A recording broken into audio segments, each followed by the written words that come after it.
Backdrafts has firmed a point, but the big go has been for number 10, Court Command. Larry Cassidy looking to make it 2 in a row. Yeah, only had one start for a win at Wyong. It's a huge... What about the other one, Anton? Might just want a little bit more time, but Barrier 2 should just get a lovely run back along the speed. With Absolutely Fabulous, Traders Gate and Casino Princess last and wide. Ricky Zar is the leader coming around the turn, pushing off the fence to go after it quickly as Gold Edition. He just pushed Benjo Man out of the way. Court Command was speared right off the track, and further back My Midi astounded down near the inside, and then came Gorbachev, and further back was Backdraft. But as they get to the 200, it's Gold Edition. The mighty filly raced away from Ricky Zar. My Midi is running on. Further back was Court Command, but inside the 100 now it's Gold Edition holding the lead. My Midi's a length away, but Gold Edition is pulling out plenty down to the line, and Gold Edition beats My Midi. Photo third, Astounded or Court Command, and then Backdraft and Ricky's up. Back on the home turn. I just good on you, Ron, because she is a racehorse. She's now had 13 starts for 6 wins, and she's won another 78 grand a day. And what a filly! $5.70 and $2.10, $4.10 for second, $2.90 for third. The Quinella preparation. She was on the track as late as June. She's back on the track in early August, and she gave them a beating. The gates open and they're off and racing, and Matani from the inside, the first to come out of the gates. Now Ada Vale Hornet is stoked up in the early part, and so is Harbour Magic, and they put a bit of speed on Matani early. Bicky Tin Blues is getting over on the outside from Crime Wave sneaking. Matani at the 500 clear. Here comes Bicky. Bicky Tin Blues has gone up on the fence to second and will chase the leader around the turn. It's Matani by 2. Bicky Tin Blues second, and they've dropped off the rest, followed by Ada Vale Hornet. Matani leads 300 metres to go, but have a look at Bicky. Is this a working gallop, or is this a fair dinkum race? It's a barrier trial. Bicky Tin Blues under a throttle hold. He's shot away by 3, Matani, Ada Vale Hornet. Is this Kingston Town or Bicky Tin Blues? It's Bicky Tin Blues. I've never seen a horse improve this much in my whole broadcasting career. It won by 10. Matani is to go, but have a look at Bicky. Is this a working gallop, or is this a fair dinkum race? It's a barrier trial. Bicky Tin Blues under a throttle hold. He's shot away by 3, Matani, Ada Vale Hornet. Is this Kingston Town or Bicky Tin Blues? It's Bicky Tin Blues. I've never seen a horse improve this much in my whole broadcasting career. It won by 10. Matani is second. Ada Vale Hornet is third. Then Phil the... I've never seen a horse improve that much in my whole life. Picked up 32,000 for that. Bicky Tin Blues, he's 8. He's won his last 4, and that was just embarrassing. Bicky Tin Blues, look at him there. He pays around Thomas's. Hang on, you heard Alan Thomas's graphic call there yesterday. So, hey, is this Kingston Town or something to lately that matures? Lately matures. He's 8. Hang on. He said he hasn't seen anything like that since Kingston Town or win as easily like in a hard hell like that. I think he started... Matani did win a open class, as he said there before. I think he's starting to live in the past hour, Al. I think you're next. He's watched too many Remember When. I think he'll be up in the broadcast box. They're racing today over 1,300 metres, and Kenny, the top weight Mentality, carrying the 61 kgs. Yeah, it scares me off, Caroline. Well, there's been a stack full of money for Mentality for the John Hawke stable. 60 on Empire's Choice, and further back behind them, next gate, Mentality about 6 off the lead from Bobber Command, Catachoo, and Keep the Message. Old Opry brings them for home. Leads from Lightning Glance, Bon Coeur shifted out and pushed Universal Queen out of the way, and then He's No Paida. Mentality coming down the outside. Lightning Glance got up outside Old Opry as they get inside the 300. Bon Coeur looms up the outside, and He's No Paida. Mentality still makes ground the outside from Catachoo. It's He's No Paida and Bon Coeur. Mentality trying to grind them down. It's Bon Coeur putting its head in front. He's No Paida kicks back the inside, and Mentality. 3 stretched across the track. Leave it to the judge. He's No Paida the inside. Bon Coeur and Mentality. 3 of them across the... He's No Paida on the rails. G-Strong with the whip, and me outside. He's No Paida right over on the rails, and between them, Bon Coeur. Now there's the photo, and the one out deep is going to get it. I think I can't see with a blurred vision the one on the inside. Mentality. Gee whiz, they did bet $5.50 on course. $3.10, he's no pie eater. 90, 10, 50. 5.50 was the TAB Sports Bet price yesterday, into under 4 to 1. So those totes are to out to 7.50 on course. Snort in the betting, and so too right in the bottom. 15 Harada Sun, 5.70, 4.10 and 4.70. It's around 11. Rather nods very wide out, and further back Tipping Woody on the fence as they turn. Then came Dan Ever and well back Radisson up the home running. Churchill Downs after Cap Hero. Shark Bite chimes in. Further out on the track, feed back the one, and Radisson down the centre. Snort back to the rail. Here's Shark Bite going after the leader, Churchill Downs. Radisson with a Burnborough-like run. What a horse! Radisson bursting on the scene. Takes the lead, and that's a mighty win. And Mashwilla loves it. He goes on to beat Shark Bite and Churchill Downs third. Green Bodie and in. Further out on the track, feed back the one, and Radisson down the centre. Snort back to the rail. Here's Shark Bite going after the leader, Churchill Downs. Radisson with a Burnborough-like run. What a horse! Radisson bursting on the scene. Takes the lead, and that's a mighty win. And Mashwilla loves it. He goes on to beat Shark Bite and Churchill Downs third. Green Bodie and Eyecatcher. They were. We'll start talking him up. This is some horse. He's come off a Swan Hill maiden. He's absolutely brained the top class field here. As soft as you'll get for a horse coming off a maiden. Radisson, the half brother to Elstrom. Could he be better? Well, what we've seen so far, Brendan, he is. They've run 1.35. What do you say? You just shouldn't be doing this over 1100. He's got what they're carried away, are we?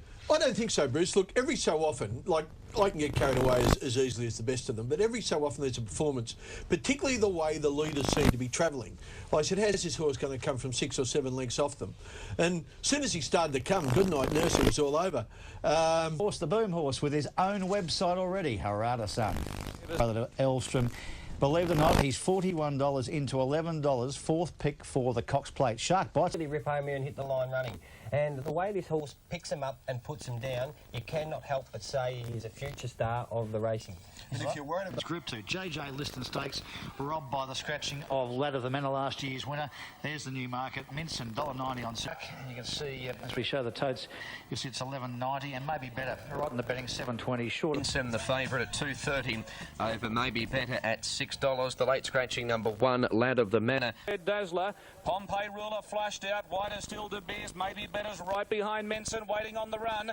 Spinny's making ground, then came Showberry, Thin and Crispy, Serenade Rose as they turn. Menson front runner, foot hard on the pedal now for Oliver. Red Dazzler the outside, and Pompey Ruler looming. Maybe better needs a run, so too Thin and Crispy, then Spinny down the centre. Menson's gone. It's Pompey Ruler and Red Dazzler. Pompey Ruler's got his head in front of Red Dazzler. Pompey Ruler in front of Red Dazzler, and he wins the JJ Liston. Pompey Ruler's beaten Red Dazzler. Our Smoking J maybe third in front of maybe better, but it's a photo from Spinny. They were followed by Pompey Ruler, only been beaten once. Yeah, Geelong and a maiden, and hasn't been beaten since. Pompey Ruler. Where will he get to? De Beers 3 wide throughout, facing the breeze. I think the big surprise was Shock in the first instance, and then he was able to find so much. To change my plan around now because it's a weight for age win, so we can probably stay at that weight for age sort of thing. But I thought it was a fantastic win. You said before the race, untapped. You talk about changing $1 for the Caulfield Cup before yesterday. Now $15. Cox Plate into 26 from 100 to 1. A host of good runs here. Smoke. 18 and 18, the Narromine Cup, also got the Taree Cup, and the 2 finals for the 2-year-old colts and geldings and the 3-year-old colts and geldings as part of the V75. Man at 420, Yerga, the Grand Campaigner, the gelding by Calfstead. Placed at Forbes at its most recent run in the... Just in front of it, King's Consul. Yerga about fourth last as they race towards the home turn. And Mr. Daylight is last. Southern Charm about to be tackled as they race towards the home turn. Here's Pants Man saying to move up out 3 deep. Lovely Lunacy in the centre. Right off the track then, Miss Watanabe. Yerga back and behind them, Southern Charm. Tackled now by Lovely Lunacy. Royal Rules on the fence. Pants Man coming home well. Yerga, Miss Watanabe. Star of Universe can't get a run. Southern Charm on the inside. Royal Rule. Windbreaker hopelessly boxed in, and here's Yerga coming with a great run. Yerga sweeps up on the outside. They hit the line. Yerga beat the Royal Rule of Southern Charm. Victory Charm ran fourth. Then came Windbreaker next in. Miss Watanabe. 61.5 kilos in the saddle. Matthew Cowell, the rider, for Dubbo trainer Mark Jones. Yerga. Thank you very much, Bruce. We've got Errol Mine, of course. He won the 3 Group 1s last season. He won 2 Group 1s, the 3-year-old. Railings, the Caulfield Cup winner. The BMW winner a few years ago in Grand Zulu. Desert War's a Group 1 winner. Court's in session. St Basil was a late scratching this morning. Racing to Win, the Doncaster, the George Ryder Stakes winner, Head Turner, the Derby winner, the Queensland Derby winner in Ice Chariot, Dazelle and Aqua d'Amour, who was in terrific form late last year. The Warwick with bookmakers, unders on the tote at 8.40. So number 13, Aqua d'Amour, coming up riderless. And she goes in with racing in the Warwick Stakes session. He's fired up and he's going hard as they make the first bend by 2 on Desert War. And they sprint away by 4 lengths on Eramine. Then came Grand Zulu, racing to win, the Doncaster winner back on the inside, and further back was Men at Work. And then came Head Turner, followed by Railings, Aqua d'Amour. Ice Chariot was further back, followed by Dazelle and Forum last of all. It's a strung out field as they come to the 600, and Danny Beasley's got a good hold on Courts in Session. Cassidy's already niggling at Desert War, second. Eramine 3 lengths away. Racing to Winners going up inside it from Grand Zulu, and then Men at Work, and about 3 lengths to Head Turner. Well, here's the acid test for Courts in Session. He got away from Desert War up the rise. Racing to Win and Eramina coming down the outside from Grand Zulu. Courts in Session still in front of the 200. The big grey Racing to Win is going to him, and he's Courts in Session just in front. Racing to Win is levelling up on the outside. Courts in Session is fighting on the inside. Courts in Session just in front. He hangs on. Courts in Session beat Racing to Win. Desert War third, and then came Eramine, followed by Head Turner, Grand Zulu, Aqua d'Amour. Toppled the favourite. Makes it 13 wins from 29 starts, trained by Guy Walter. And it's back to Richard now as Courts in Session comes back in, and Richard will talk. The totes here. Number 1 Gold Edition, the Queenslander, $2.80, about 30 cents longer on track. Pure Energy, the stablemate, hello. It's just firm $55 is right around the mark. Here's the big overs. Montmello, number 8, $6.30 the tote, 2 points shorter on track. Yini Nina, number 9. My Lady's Chamber, Pure Energy's a mile back with Gallant Tess as they turn for home, and Gold Edition has raced away. She's about 3 lengths in front of Astounded. Then came Mystifies, Montmello going back to the inside, and Belong to Many, but it's Gold Edition well clear at the 200. Montmello gets into the clear as giving chase from Astounded, but they're all chasing in vain because this mighty filly's going to win again. Gold Edition, hands and heels to the line, goes down to win it from Montmello. Heat of the Fire got up for third, and then came Astounded and Tuesday Joy, a big run, followed by Coast to the Post, Belong last. What a good filly she is. Thank you. So Gold Edition by Lionhearted from Glimmers. And that too, Ronnie. Tuesday Joy, Oaks filly for sure. Oaks filly for sure, Tuesday Joy, but what a bonny filly she is. It'll be interesting when she gets to the Golden Rose, if she goes there next week at the 1400, a high pressure 1400. We'll find out how good she really is. I reckon she'll go really well if she goes there too, because she's just got a level of toughness that the others perhaps don't have. Yeah, he'd love to get that. They bet that, and Crash Bang Wallop, 580's now over a point betting to get on track. Half that on track. Good money for Court Command, 550, about a half point shorter. Number today, so good possible savings. The 600, it's Court Command just in front of Storm Pete, improving to a clear second. Diego Garcia on the inside of Super Savings, and All Black Gold's very deep. Then Antidotes off the bit from Flushing Meadows, and then came Slow Waltz, followed by My Midi, Wonderful World, Little Saiwan and Just Mambo. Court Command's under a good hold as they get to the 200. Now McClellan produces a stick, and he's shot away from Storm Pete. Then came Slow Waltz, All Black Gold. Diego Garcia getting up on the fence, but Court Command is racing away with the up-and-coming. He got the lead today, and he's going to score very easily indeed. Court Command first from Storm Pete, third Diego Garcia, and then Slow Waltz and Just Mambo. Further back was Super Savings, My Midi, an absolute shocker, and finished well back at the tail. Another big day for the market movers. 11, very, very good win. $4.20 and $1.90 the winner. I think the key to the winner here, boys, is that it's finished behind Gold Edition at its previous run in the San Domenico, and it's really improved. Darren Smith telling me this morning horses come through perfectly, went for a swim, spent a couple of days in the paddock. This afternoon, the Middies McEwen Stakes Group 3 level. Horses in the yard here. Favourite is 10, Miss Andretti.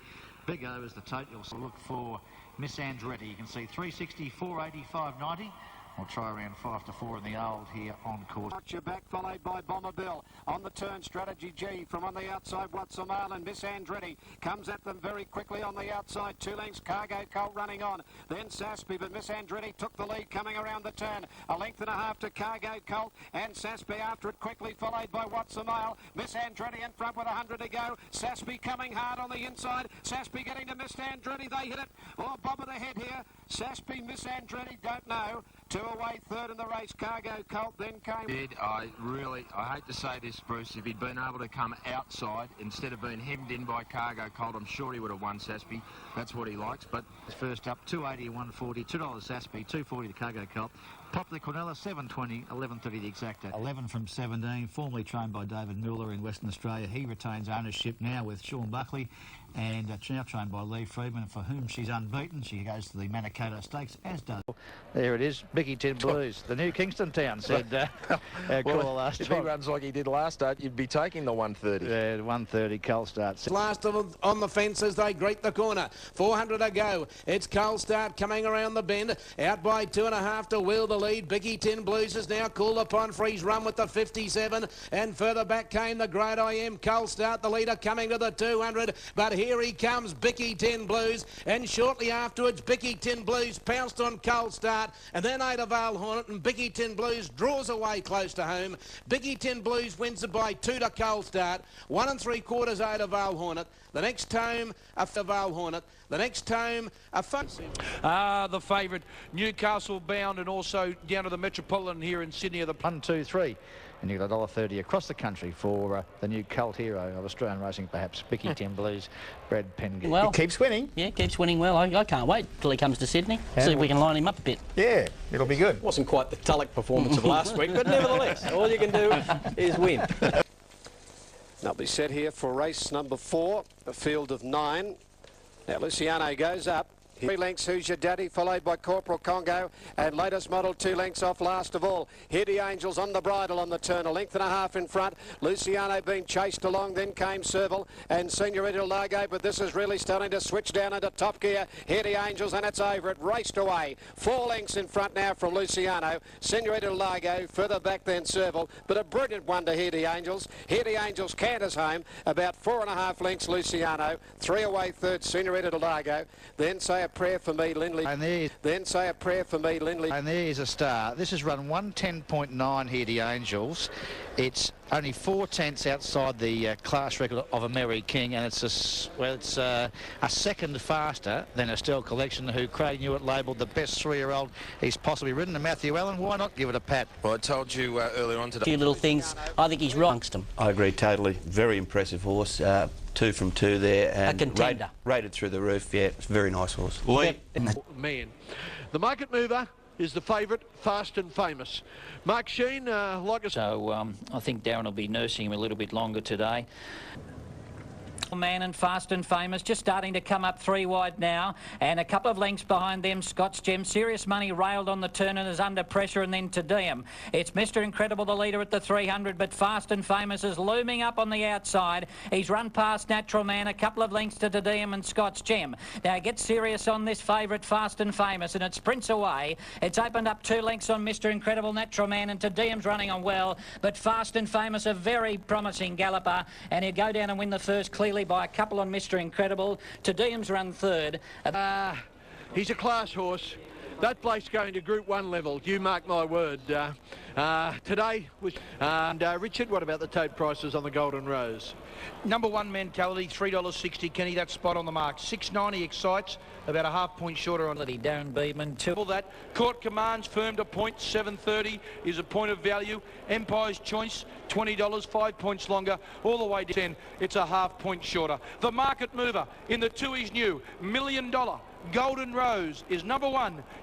Mentality, Darren... Jammed up between horses at the moment from Catachuchu, Volta Bolter and Universal Queen. It's Court Command in front, but here comes the filly Gold Edition. She's looming up to Court Command, and they've run away from Lightning Glance. Further back was Bomber Command and Diego Garcia. Court Command is fighting bravely on the inside. He holds the lead by a length on Gold Edition, who's flat. Then Diego Garcia, Mentality wider out, but Court Command is going to lead all the way in the Golden Rose. Rose, and Court Command wins it in a blanket finish for the Miners. Empire's Choice second, Mentality third, and then Gold Edition followed by Excites and Catachoo. Further back, $44.70. The trifecta, $676.30. Well, ladies and gentlemen, here comes the winner of the Tooheys New Golden Rose. Back At least to Group 2. Yeah. Now, but Kenny, what about Empire's Choice? He's a cracker. Look at Excites going back. But the worst thing we can do is forget the winner. Absolutely. He's cantering it. He's still got hold of him now at about the 150. Digger says, oh, come on, fella. They can't get near us. Let's show them what we can do. And look at how far away he goes from them this last little bit after being with them with 150 to go. And he's got a high cruising speed. And lane behind. Empire's Choice ran second, yet to win a race. Steve Moran, is this horse who? He is the new Northerly. He'll win a derby, if not 2 derbies this season, and he'll win the Cox Plate next season. Steve-o. Empire's Choice. Fantastic work. Someone taping the show at home? You got the kids taping the show? That's great. Yeah. Well, Stakes Group 3 level, and some of the stars of Australian racing on show here. Harada Sun, Miss Finland dominate. Fantastic. $1.50. Harada Sun, $4.10. Miss Finland. They dominate the betting. $8.60. Tasso. Zupa won third the fence. Mondano to the outside. A length further back, Miss Finland.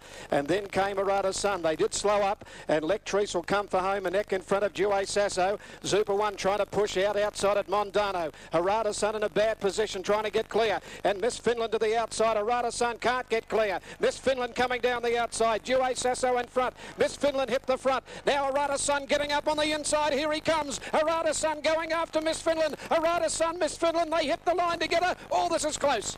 Harada Sun and Miss Finland, nothing between them. I think Due Sasso may have got third from Zoom. Together 110.49. Who's won it? Miss Finland on the outside, and it's going to get it. Miss Finland will get it. How a tragedy beating Harada Sun. What was he doing going back to the inside? Williams. It's fantastic. This has gone. This is what we wanted to see. They've run away from the others who are all pretty useful. See the pit. Yeah, look, he was certainly beaten on the day. I've put in worse rides actually, but yeah, look, I was going to have to go around Miss Finlay's heels. And I felt I couldn't sort of go around her and beat her, and she's probably proven it the way she's fought on the last little bit. I rode for a bit of luck and it didn't come. She had momentum here and copping it from the crowd at Classic Caulfield, Steve. It was, Bruce. For those that didn't hear, somebody declaring it his worst ride ever, and Nash telling you have ridden worse. But oh look, he would have got to her at some stage. Well, now, I believe his run just peaked a little bit. Well, he's out now, and she's made a longer run. He's out. He's there to beat her. And he runs up to her. Excuse me. You said momentum. Bruce asked me to finish. She had the momentum, but he got out now. He got there to beat her. I've seen top horses that had beat other horses under those circumstances. I think they're both absolute top-class horses. I think she's toughened it out after getting a few bumps. He's no pussycat. So you reckon, Ronnie, from a point of view, the punter that got aggro with Nash's ride yesterday... Doesn't understand racing. No, but didn't he have the chance to actually trail the winner? He did. No, hang on. Not really. Hang on a minute. Andrew, you're 100% right. I'll say one thing. No, I'll say one thing, right? One drew barrier 3, finished outside the other one, it drew barrier 5. It was a bad ride. Bad ride? Of course, the heckler was right. Two very good horses. The heckler was wrong. Still we worry. It's 1880 Fields of Omar, similar. 660 Ladder of the Manor, that's overs. El Segundo, 360, that's about bang on what's happening on course. She can get double figures. Thin and Crispy at 960 points shorter. No, good luck, Greg. Thanks very much. Greg Urell, that's Brenda Bella and Blake Shin of Parted Company, about to be reunited. 15 for the Group 2, Memsey. Set to run. Canero, 8.50 out. They back the speed off Segundo.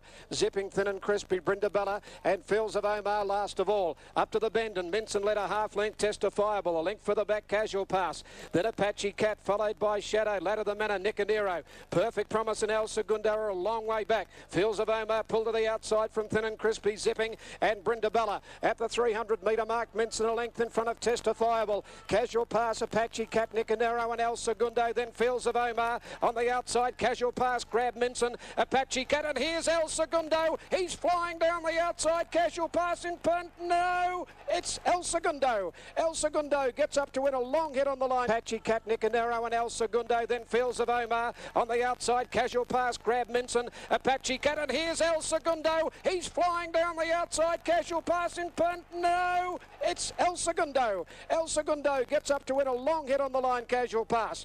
Third home, Apache Cat. Then came Nicanero. goes zipping. Minson testifiable back near the tail. A big performance by El Segundo. Absolutely right, Brian, and didn't Gouch love it, and didn't he give him a confident ride? When you look at the replay, look for about the three of the straight. Well, it was actually, yeah, as we keep saying, we've got a lot of faith in this horse. He can reel off unbelievable sectionals. He does it week in, week out. Side, he's just got a powerful sprint. Is he a horse with as good a sprint as you've ridden? I think so, yes, for sure. We'll see you in the Cox Plate. You will, thank you. Darren Gouch, he won it in '88, long time ago, Gouch. Secundo, second up this afternoon. El Secundo beats Casual Pass and Apache Cat. What a performance. Colin. The Cox Plate. Steve Moran, he ran his last furlong there in 10.99. It was a confident ride by Gouch.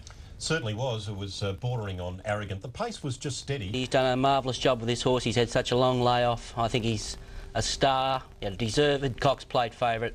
Take a mighty horse to beat him. He's magnificent looking at him. Tote holding up well for California Dane. Also in the betting, you've got Day there, 11.50. That's unders. Holding at 14.60 is about right. Over to page 2 here. You got Orange County at $20, 7 points over the odds. Shadowways at 8.10, that's about right. Magnus will be coming back to Tesbury Jack shortly. Shadowways 13.61 through the quaddie, unbeaten at the trip, unbeaten first up. I know you like this horse. Yeah, I do, Bruce. Won 4 or 5 up to 1,200 metres. He trialled 60. You're shopping well on the tote. Okay. It's the late rally, California Day. I reckon it is. I reckon that's your market move. If you see them firm late as we... Gates are back and they're off. Magnus seemed to just dip coming out, lost no ground. Bouncing quickly, California Dane with Magically, and also Day charging up in the centre when they settle down. Ocado getting back from Shadowways, and dropping out to last of all is Merlot now. Coming up the side here, and the leader is Day down on the inside from Magnus. A length further back than Tesbury Jack, very deep around the outside of further back than Orange County. Then Serene Prince followed by Magically coming for home. Dusk over on the inside. They're across the track. Magnus took the lead from Tesbury Jack down the outside. Then Amy J. Power, Orange County. Back behind the Mikado. Further back Magically. On the outside, Tesbury Jack going up now to Magnus. Then wider out Amy J. Power, and Shadowways from the back is storming down the outside. Shadowways out wide, racing up to them with Amy J. Power. Great finish. Shadowways out wide and Amy J. Power hit it together. Magnus took the lead from Tesbury Jack down the outside. Then Amy J. Power, Orange County. Back behind the Mikado. Further back Magically. On the outside, Tesbury Jack going up now to Magnus. Then wider out Amy J. Power, and Shadowways from the back is storming down the outside. Shadowways out wide, racing up to them with Amy J. Power. Great finish. Shadowways out wide and Amy J. Power hit it together. Magnus fought back, may have got third. Tesbury Jack just weakened from Mikado. Their tail. Huge win this. Shadowways from second last on the home turn. Nash Willer, well, he was in the outhouse after about race 3. He's come home with the last 2. What a win, Steve, and well done. 9.82.80. Up on the speed has toughed it out, but this is a pretty seriously good horse, I think, Bruce. Prepared by Gwenda. I'm fine, Gwenda. Absolutely, Bruce. This is a very good horse, Shadowways. He's come here today fresh, offered. Where's that clown now? Go on! Nash, you've always had an opinion of this horse, and today he's really proved he's up to the top level. Yeah, look, he just does some pretty amazing things. You get back on him a long way, and the further you travel through a race, the more confidence you get. And Boys, Newton's Rings, who won. Filly, now mare. Getting up in behind these, and then Wahid back behind him then as the Oaks winner legs. Pentane second to last, Tintusker last of all the questions about to be answered as they swing and go in the Mudgeway. Christoph found a length, Sea Change after him over on the outside. Darcy Brahma's in a pocket, Kelvin coming down the outside. Christoph, Sea Change trying pretty hard, he's got a bit to do. Darcy Brahma, Sea Change in front, Sea Change, Darcy Brahma trying to gather down, but the advantage is too big, and Sea Change at the line. She's bounced back to her brilliant best. Darcy Brahma. She sure is back to her brilliant best. Sea Change there, daughter of Cape Cross for Ralph Manning and Gavin McKeon there. Darcy Brahma may have been a little unlucky, but this is a classy mare now. Yeah. Isn't she, Ronnie? Yeah, she's a beauty. You don't win 7 from 8 unless you've got some ability. That's a Group 1 race there, and she treated him pretty well. And Darcy Brahma's no slouch as well. So. In the main race of the day, the Group 2 Chelmsford Stakes. Good as gold, Kenny. Number 1, Error Mine, $2.30 on the TAB. about just over a half point longer on track. It is a little bit longer on track. Aqua de Mall, 13.40, good value there. It's 5 points, Kenny said, about a quarter of a point longer. Chelmsford, and its replicator just in front of Desert War. Newton's Rings is travelling up behind them, and then Cat's Fun. He starts to make his move now, and Eramine going away from Allow, and then Aqua de Mall. Head Turner goes up the inside from Grand Zulu, dropping out of it. Desert War's rider went for home as they turn. Newton's Rings comes up the outside. They've run past Replicator. Here comes Eramine down the outside with Aqua de Mall, but Newton's Rings has surged to the lead of the 200. Beat off Desert War. Eramine was next from Aqua de Mall, but with about 100 to go, and it's Newton's Rings in front. Eramine is trying to peg him back. Newton's Rings is clinging on as they draw to the line, and Newton's Rings may have just won it from Eramine. Newton's Rings by a nose on Eramine. Photo third, maybe Aqua de Mall from Desert War. Horse he's been. What a horse he's been, Newton's Rings. And Alan Denham, I'm sure he's lamenting the shortening of the distance of the Chelmsford from 1600 to 1550, and what a run he's put in for the spring. He's got there. Eramine has got there, right on the line. Eramine has got him. Number one, Eramine. Well, what a performance. What a performance. And what a... Did go the way of the favourite. Eramine just wanted to win and stuck its head down and beat a horse who's been in great winning form. Very much on pace, and if he can pass a few, that'll be good. Serenade Rose, well, just no luck at all first time out. What do you take away from that performance? Oh, it was just a bit of a... Yes, Bruce, and we Still good. We think she's still right there, so today... Visage Craigley Stakes. Yes, Bruce, and we can report on to the fence, then De Beers, Serenade Rose and Roman Arch last of all. Into the straight at the 450 metre mark. Casual pass from Zagotto. Here comes our Smokin' Joe to the outside. Up on the fence is Sveno Fighter, and down the outside Pompey Ruler. A few chances across the track. Sveno Fighter on the fence has hit the front. Pompey Ruler after him. Then came our Smokin' Joe, followed further back by Serenade Rose. Sveno Fighter the inside. Pompey Ruler coming at him on the outside. Sveno Fighter and Pompey Ruler. Pompey Ruler getting to Sveno Fighter from zipping. Pompey Ruler too good. Pompey Ruler a neck on the line, I'd say, to Sveno Fighter. Zipping third, then further back might be Zagotto staying on for fourth from our Smokin' Joe. Serenade Rose ran on. This horse now sit in the scheme of things, Steve. He's only been beaten once in his career. We thought he was a handicapper. He wins the Liston. Only Mahogany and Military Plume have won the Liston and come on and won the Craigley. He's nailed Spinner Fighter, who was terrific. Zipping was good again. It was a great Craigley. It was a great Craigley. Centre 9.76. The winner 6.80 and 2.30. Second 7.310. Third 6 Zipping $2.40. Stakes. This horse only beaten once in a career of 6 starts. We talk about him being untapped and unproven. Well, he's proven now, but is he perhaps still untapped? Let's go to possibly running the Caulfield Cup, 51.5. Next year he's out of play. Could he beat Eramine and El Segundo at a Cox Plate? Well, I don't know, but I think he could win the Caulfield Cup. I don't think there's too much doubt about that with 51.5. Look, how good is the winner? That's the question I want to ask. Are we underrating him? He's had, what's he had now? 6 starts, 5 wins and a second. He's reached weight for age at 2 runs this preparation. He's dominated. That was as good a performance as we saw all day at Flemington, down the middle part of the track there. He's a really good horse. Event, the Let's Elope and Walk Alone. Sorenstam at 9.50. And then further down, you've got Speedy Rosser given a chance. Rawaya, can she do it this time? 3.30. 7 minutes away. Rawaya is the favourite. Kimura, and last of all is Sorenstam. 800 metres to go. Be Delicious the inside, and Lake Charlotte 2 in front of Speedy Rosser. Rawaya fourth the fence. Then Maxarel, Walkerloom, Marju Snip, and Kimura, and last of all is Sorenstam. On the turn, Be Delicious, Lake Charlotte outside it. Now he goes for the run on the fence on Rawaya. She got up on the inside to go up and join them. 2 lengths, Speedy Rosser, Maxarel, Walk Alone about to peel out, but Rawaya got the short cut up on the inside, hit the front now from Be Delicious. 2 or 3, Speedy Rosser, Celtic Bloom, Astrodame, then Walk Alone getting out, but Rawaya hasn't gone around a horse, and this favourite's home in the last. Rawaya steaming away from Be Delicious, Celtic Bloom running on, but Rawaya canters home, makes up for Caulfield, wins 3 lengths to either Be Delicious or Celtic Bloom, who ran on. Fourth home in the race would have been Astrodame from Marju Snip, Walk Alone. 15, 14 and 11. Great day of race. Favourite, of course, Spielmeister, Be Delicious on pace. Celtic Bloom's going. It is Cameron Handicap, 1400. Courts in session at $3.10. On track is $1 better than that. Number 2 is Malcolm, $2.30.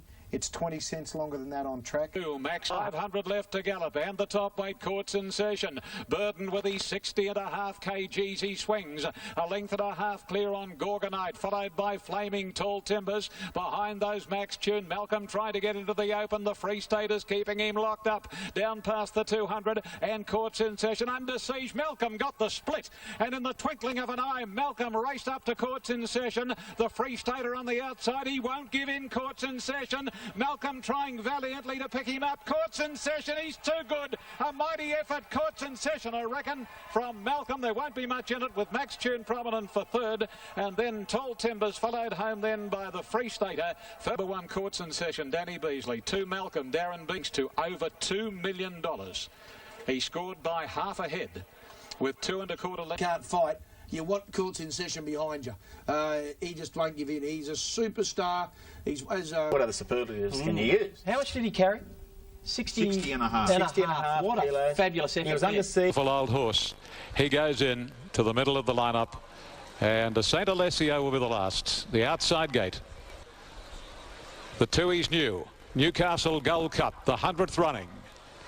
A Brave Lancer, fair trial, and then comes Renoki and St. Alessio's last. They're homeward bound in the 100th running of the Newcastle Gold Cup, and Corral Boy the leader. Exonite wider out, followed by Crossbar getting through. Bling Bling dropping off, and Bicky Tin Blues is coming home well. Exonite wide out, Bicky Tin Blues grabbed Corral Boy from County Tyrone, and Crossbar there right across the track. Bicky Tin Blues and Exonite from Old County Tyrone. Bicky Tin Blues running about all over the track, but the rejuvenated old fella wins the cup. Bicky Tin Blues has beaten Exonite in respect, followed home by Fair Trial, County Tyrone, Gaze and Gilly, and that is Bicky Tin Blues' 6th consecutive win. And overall, 9 wins from 38 starts. Lightly raced 8-year-old. He has done nothing. Brian. Bicky Tin Blues, remarkable story. He won number 3. 260 and 160, 14 X. Isn't he a gorgeous old thing? Old Bicky Tin Blues improved out of sight. He's been beautifully placed and was beautifully placed here again. Beautifully ridden too. He was, and that was an ordinary Newcastle Cup field, but beautifully placed. You can only place him where they can win, and he's won. I wouldn't be taking short odds about him in the Metro if he runs in it, though, would you, Ronnie? No, I wouldn't, but 10 cents or so. Glenn Boss for Johnny O'Shea. This bloke finished his campaign last. Is pretty well spot on for Racing to Win. He's been well backed. He's firm 35 cents. Edge, and then came Woodson. Racing to Win is starting to pick up some ground, followed by Resistor, and further back was Smart Maxi, Toulouse-Lautrec and October Sun. Into the straight and the Theo Marks, and it's Fox Lake in front. Beedman is starting to bring Paratroopers with his run on the outside. Racing to Win is getting into the clear, and he's coming down the outside, and Regal Cheer between that pair. Down to the 200, it's Paratroopers in front. Here comes Racing to Win. He's exploding on the scene. Racing to Win went straight past them now at the 100 from Regal Cheer. New Edge is running on late, but Boss has a look around, and Racing to Win trots it in. New Edge got second, Regal Cheer third, Paratroopers fourth, and then came Woodson and Fox. He's on the up. A 4-year-old. Bossy said, where have they got to? John O'Shea has got no doubt. We'll see the best of the horse when he gets to 2,000 metres. That was 1,300 metres. He's already won it. What do you think? Oh, look, he's outstanding, this horse. He is absolutely outstanding. In the yard here, field of 7 to go for the Dutto Tan. Chindam Stakes, Group 2 level, weight for age. Great lead up to the Cox Plate, and Apache Cat is our market mover though, TAB number 3. Apache Cat, you can see 232. Up on the fence, Spinny pulled to the outside from Ladder the Manor and further back Testifiable. On the turn, Apache Cat in front, Fields of Omar under pressure. Red Dazzler getting out from further out, Spinny when they turn for home. Around the bend, Apache Cat in front of Spinny, Fields of Omar and Red Dazzler. Apache Cat a length in front, Spinny coming after him. Then Fields of Omar, he got tightened up, and Ladder the Manor coming down the outside. Apache Cat in front, Ladder the Manor is starting to pegging back. Apache Cat just in front, they hit the line, Ladder the Manor dived. Nothing in this, Ladder the Manor and Apache Cat in a great finish. 2 away the dream. Then Fields of Omar, he got tightened up, and Ladder the Manor coming down the outside. Apache Cat in front, Ladder the Manor is starting to pegging back. Apache Cat just in front, they hit the line, Ladder the Manor dived. Nothing in this, Ladder the Manor and Apache Cat in a great finish. 2 away third is either the inside Red Dazzler or Spinny. Then Fields of Omar tightened up in the straight from Spielmeister. Has Ladder the Manor fought back? Let's wait for the photo. For the Ladder the Manor's won it. Ladder the Manor will win this. On the outside, Roger Hoyce said, what a training performance this is. to get this horse back to win his second Feehan Stakes. It's a fantastic effort. He was got in the last couple of weeks. Now that you've won, where does that put you? Back on track. Well, favourite, every chance second. Spinny ran well. Ladder the Manor, $21 into $7 with Michael Iskander now for the Cox Plate. Of course, he missed the listing with a setback. He's running the Memsey was just. And we spoke to, of course, Roger Hoyt, right back on track. Well, he absolutely is, Bruce. He's won 5 of 6, of course, at Moonee Valley now, and arguably should have won the Cox Plate last year to be 6 from 6. So he's been a great performer. And being part of the Tattersalls Cox Plate. The first Group 1 race of the season, though, is about to go, and I thought we'd catch up with something a bit different here. We're going to catch up with David Mueller, former trainer and part owner of Miss Andretti, who now races the horse with Sean Buckley before we look at the mounting yard. Well, David, a bit different scenario for you these days, isn't it? You can let sit back and let leave 129.8 in the previous. So track firm. And that's certainly a key factor here. Dance Hero 820. The tote move has clearly been number 5, the SAS B, 450. It's around 550 on course. Yeah, it hasn't been an... Racing out in a good line too. Amy J. Power, Shadow Ways went back after the start. Crimson Rain, Dance Hero, Magnus and All Bar One began brilliantly. With those as Mustard further out, Miss Andretti. She has to ease back there with the speed in front as All Bar One burning off Dance Hero for the lead from Crimson Rain, California. To Amy J. Power and Shadow Ways at the 600 up the side. All Bar One by a length now. To Dance Hero second. Then came Magnus third. Crimson Rain fourth. Fifth of the race, California Dane. Miss Andretti starting to work into it from Saspy. What's the Mail? Then Chablais followed by Mustard. A gap magically, Amy J. Power and Shadow Ways last of all. Dance Hero strides to All Bar One, who's struggling on the turn. Magnus further out, and Miss Andretti coming with a run from California Dane. Dance Hero first for home, but Miss Andretti sweeps it on the outside. Miss Andretti took the lead from Dance Hero. Magnus and then Saspy from Shadow Ways, but Miss Andretti in front of Dance Hero fighting back, but Miss Andretti too good. Wins it a half length on the line to Dance Hero, Saspy third, Shadow Ways from last ran fourth. Then further back Magnus, a gap then to one. If you're betting in the run, that was the one you wanted to be on. They've run a course record, 192. She just stalked the pace, trucked into it. Dance Hero was terrific on pace. Zaspy ran on well again, but the 600-metre mark, but I tell you what, you could have had the proverbial house on her. She's a winner, isn't she? She just wants to win her races. But she's a great mare because she's used to those fast tempo races, and that she just sat off the sweetener for him is that he's in the horse still as a part owner, so that's great. And Craig Newitt loved another Group 1 for his old boss, Miss Andretti, beating Dance Hero and Zaspy, of course. Look, we went into the race thinking it wasn't a legitimate Group 1 race, but we've got a legitimate Group 1 horse, I think, coming out of it. I think so, Bruce. I mean, that's a fair comment too. They've moved this race a little later in the season now. Yesterday's lineup was probably not bristling with Group 1 performers. And as I said yesterday, COB Sportsbet bet 220. Now 160, 140, 140, and bookies just put up what the tape put up, $1.60. Just extraordinary. Well, it's a waste of time, Bruce, isn't it? Still collection. And you can argue Harada Sun was unlucky, but she was good. She is. Run, no weight changes. This time, and Miss Evangeline, followed by Animato. Miss Finland on the tail of the stablemate Animato. Over on the inside then, further back in the race, Miss Fantabulous, followed by well-back Satin Robes, Our Weaver, Just Mamont, Rena's Lady, and Jardine last of all. On the turn they race, and She Will Be Loved has gone up now to Lectrice. Estelle Collection further out. The widest runner, Miss Finland, coming down the outside. She's getting a clear run. The leader now is on the inside. She Will Be Loved. Here comes Miss Finland. She is swamping them with Animato. Miss Finland out wide and Animato are swept to the front together. It's Miss Finland and Animato coming back. Miss Finland the outside and Animato. Miss Finland in front. She gets there. Miss Finland ahead 2 on the line to Animato. 3 away third, My Only Hope, and flashing home is Just Mamont. Then further back on the... They're in 124.67. She's had to outlast the stablemate. Don't underestimate Animato. My Only Hope's run on well as expected. Race for David Hayes. Great race for Reduced Choice side. 1, 2, 3 here. Miss Finland, Animato, My Only Hope. His recommendation is Caulfield Guineas and the Cox Plate. That's David's. It's up to the owners now of Miss Finland to make. The Underwood Stakes mounting out. It's a Segundo at 260. Similar odds here on course, opened up 225. They're betting won't be the be-all and end-all, I wouldn't think, unless she ran poorly. But It's Bruce, and of course, our Smoking Joe ran second in this race last year to Perlin.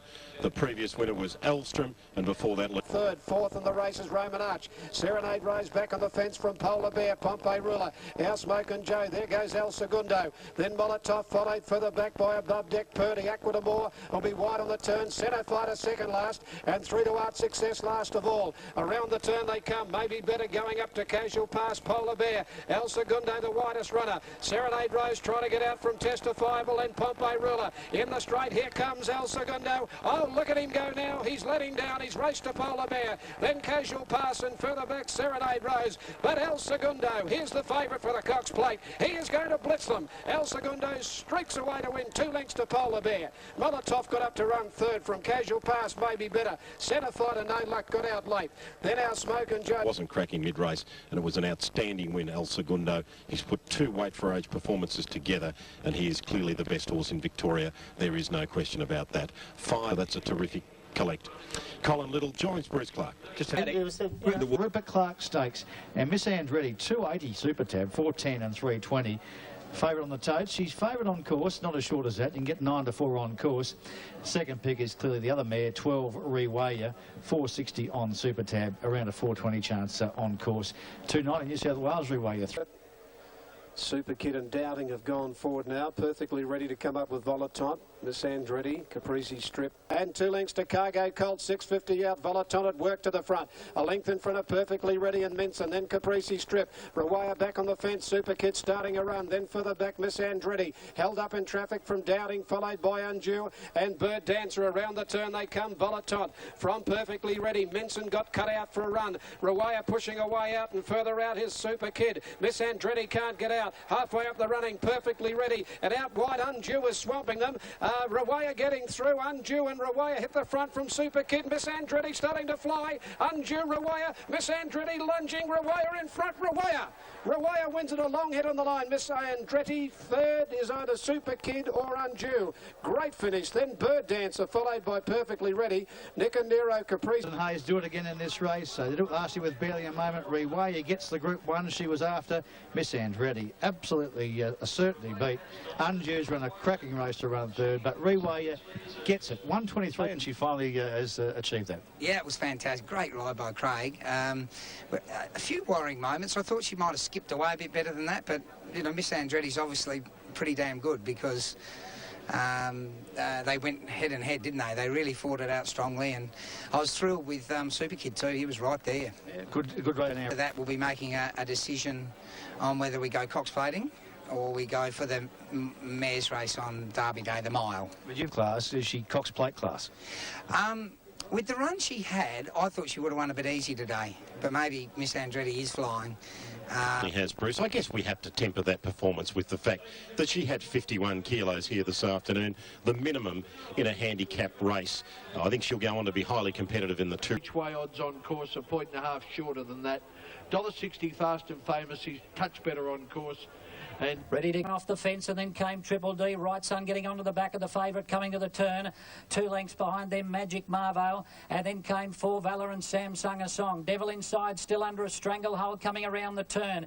Leads from Posadas, and now Fast and Famous is produced on the outside. King Rex was further back, and then came Right Sun. It's Devil Inside and Posadas. He has to get busy on Fast and Famous, but it's coming at them strongly now. And Fast and Famous went straight to the lead, and he might be something special, this horse. He's running right away the last 100 metres, and Fast and Famous beats Right Sun and Posadas. Devil Inside and King Rex fought out fourth from Samsung a Song, and further back behind by Reduced Choice from Zelinda. He's a bay horse, a 4-year-old owned by the Yellow Brick Road. Think you can only beat what's put in front of you. He's won 5 in a row. He's got that acceleration. He'll accelerate off a fast pace. A little bit worried that the Salinger's still 5 weeks away. You know, luckily he's with a very, very good trainer in John O'Shea. Okay, well, Miss Andretti v Fast and Famous, what would you do? Well, at this stage, he'd be getting a good bit of weight off it, and therefore I'd go his way. But I'm not saying... He's a beauty. He's a sharp colt, this fella. Thank God they taught him to settle behind that field and didn't do what you said, Ronnie, and teach him to race, you know, in front, pulling. What? No, he's a good colt. Look, he's come a long way in a short time. I think he's at a peak. How long can you hold a horse at a peak for? Well, they're heading towards the Salinger. No, well, that's a long way off. And they're going to run him in the Gilgai as well. Yeah, well, that might be his grand final. Well, yeah. Coming up the Nature's Way Hill Stakes, Group 2, the betting rich. Very skinny, the tote, isn't it? Eramine $1.30 New South Wales. I can tell you he's only about 20 cents longer on track. He's at that. They wheel round that first bend, and Desert War is rolling along. He's trying to win the race back to back, and he leads by about 3 or 4 lengths, and he's trying to do it all the way. Now extends his lead to 5 or 6. Grand Zulu 800 metres, and Desert War. Daring Tactics today leads by about 4 lengths on Grand Zulu.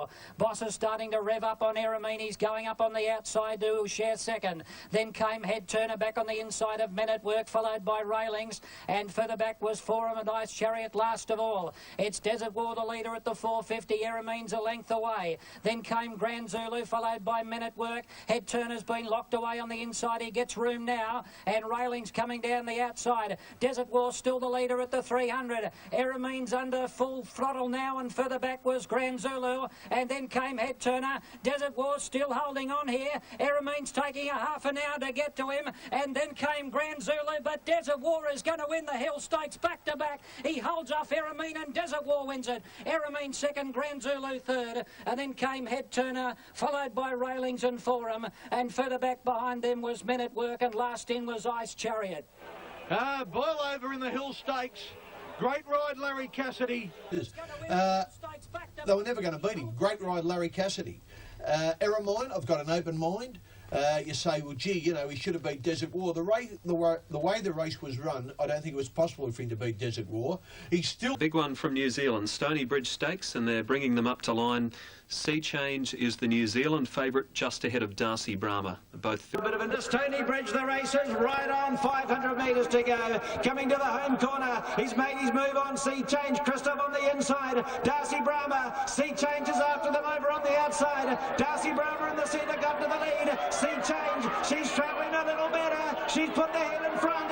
Darcy Brahma's asked to answer the call. He's trying to fight back Enders, getting through, hurrah. Sea Change in front. Darcy Brahma's trying to lift in, hurrah. Sea Change and Darcy Brahma, heads up, heads down. Sea Change.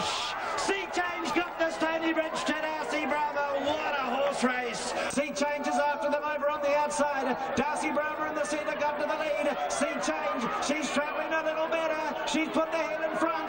Darcy Brahma's asked to answer the call. He's trying to fight back Enders, getting through, hurrah. Sea Change in front. Darcy Brahma's trying to lift in, hurrah. Sea Change and Darcy Brahma, heads up, heads down. Sea Change. Sea Change got the Stony Bridge to Darcy Brahma. What a horse race. Hurrah was the next. They were followed through then by Calvin Littlekin. Then Sir Slick Christoph. Brahma would not go away. The colt and the mare, stride for stride inside the last 200 metres.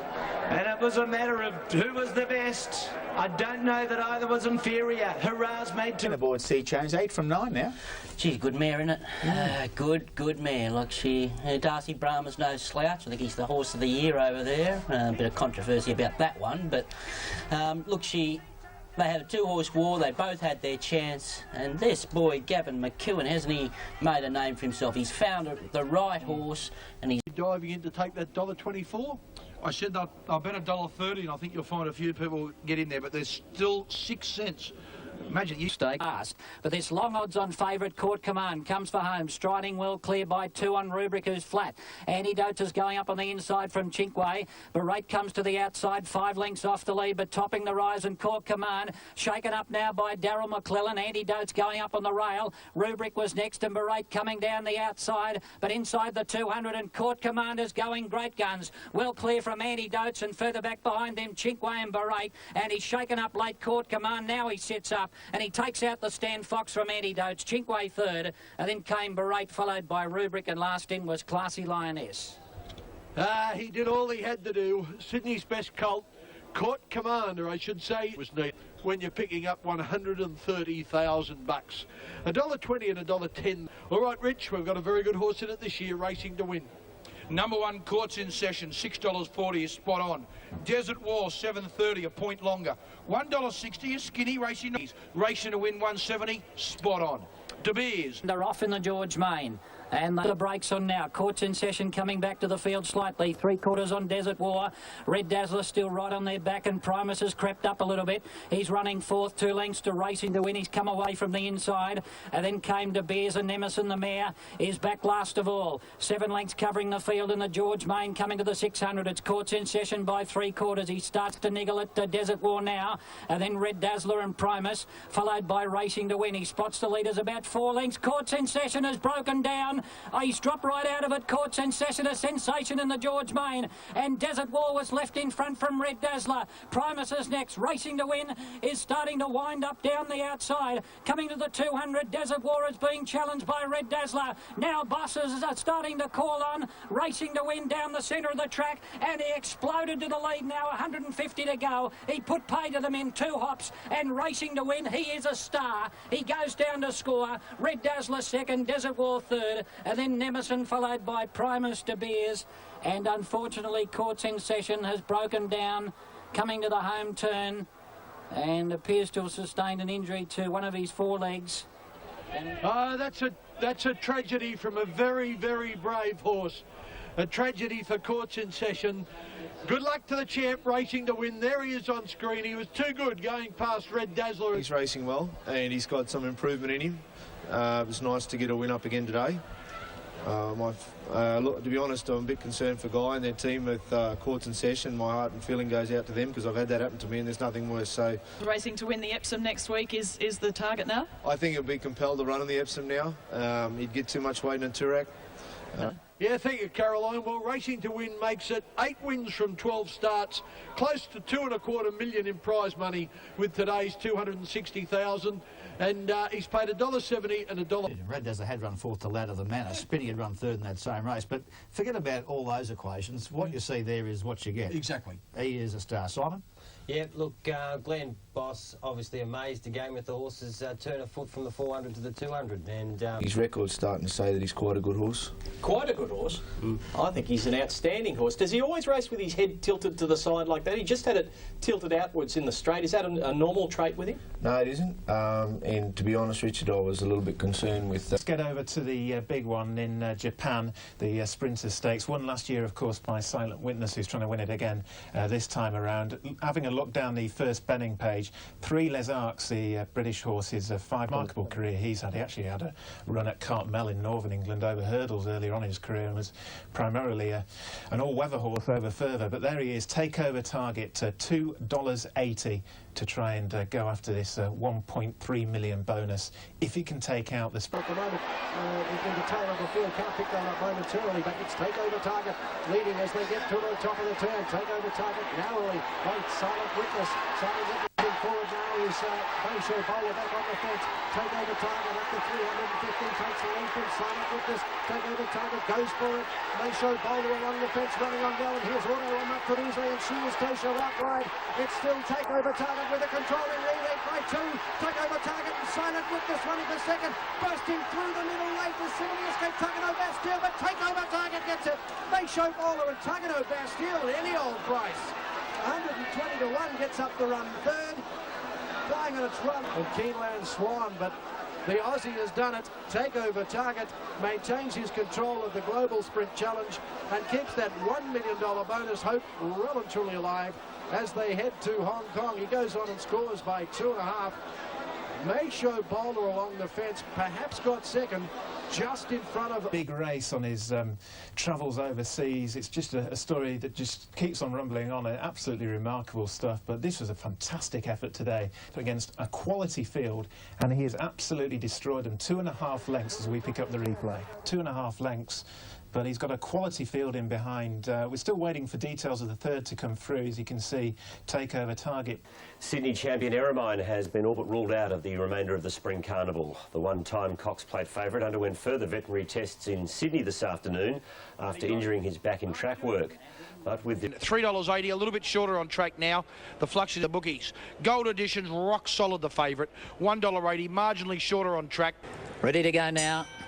And they're off and racing. Mutual Edition going up to Kelly. Kelly with the inside running is just in front of Gold Edition. Lynch has got a good hold of the filly as they top the rise, and he had a look behind. Now he lets her go. Then came Mutant. Raining to Win is starting to launch his claim right down the outside. Gold Edition in front, but Raining to Win is coming after it. He gets within a length with 150 to go. Raining to Win goes up to Gold Edition. Gold Edition is fighting, but Raining to Win levels up. They're stride for stride down to the line, and Raining to Win got up. He got up in the last bound. Raining to Win to tip out the favourite Gold Edition. Mute, I'd say, got third just in front of My Midi. That might be a very, very good horse. This horse, the way they walk, we know what Gold Edition can do. Now, even if she was just below her best, for this horse to give her a 2.5 length start in a slowly run race and blouse her, it was a fabulous performance. He's only raced he's won his last 4, so he's raced 5 times. He's already won a Group 1, albeit not the strongest Group 1, the TJ Smith this year. But, look, he's going somewhere. An outstanding talent, I think. I thought he looked above himself yesterday, and he did the impossible. Well, there he is. Through the runners in the shorts too. Top race, Group 3, 1,100 metres. Number 1 Sparkle Life is $6.60 to tote, a point longer on track. Mustard's $5.60, a point longer. A few roughies. Number 8 Bentley Biscuit, $3.90, a point longer on track. And the other one's right down the bottom. Number 14 Magnus. Oh, they've come for Magnus in a big way. $6.40 to tote, over 2 points shorter on track. Spark of Life a length clear on Magnus as they come up towards the home turn. They lead from Our Liam out 3 wide. Resistors back on the rail from Magically. And then came Written Tycoon, Bentley Biscuit pushing out into the clear. And then came Black Ink, and further back was Fox Lake. Spark of Life's in front, leads by a half a length. Our Liam and Magnus are looming up to challenge. And then Written Tycoon and Bentley Biscuit starting to wind up right down the outside. Magnus got up to Spark of Life. Bentley Biscuit is descending on the outside. Bentley Biscuit went up and poked the bib in front, and Bentley Biscuit will win first up. Beat Magnus and Spark of Life, and Black Ink got 4th right on the outside. Then Written Tycoon, Fox Lake and Magically. Just one of them. He's had 12 starts and he's won 9 times.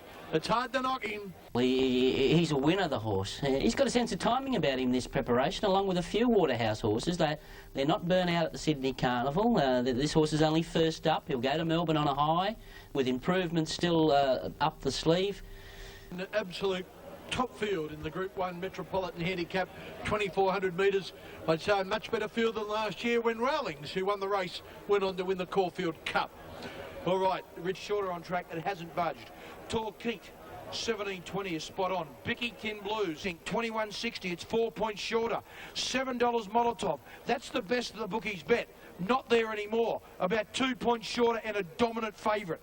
Not of about 3 or 4 runners as they work up towards the 650, and the leader is North of Havana. Starting to come back to them now. Replicator's the first to go out after him. And then came County Tyrone, followed by Short Paws and Bicky Tin Blues. Vanquishers taking off around the outside from Exonite. Scattergun starting a run. And Molotov's midfield from Activation and Forum. And Dazelle still a fair way back as they enter the straight. Ring of Fire's doing nothing. It's North of Havana being taken on by Replicator, and Replicator went to the lead. Torquay's out after him quickly. Vanquished is coming down the outside, and so too is Molotov, but it's Torquay taking over inside the 200 metres. Torquay's the leader. Activation right down the outside, but Torquay is going great guns with 100 metres to go, and it's another one for David Hayes, and Torquay wins it from Activation. Back in third spot was Vanquished, followed by Dazelle, and then came Molotov and Replicator and Men at Work. And the bookies in Melbourne have got their pencils out already.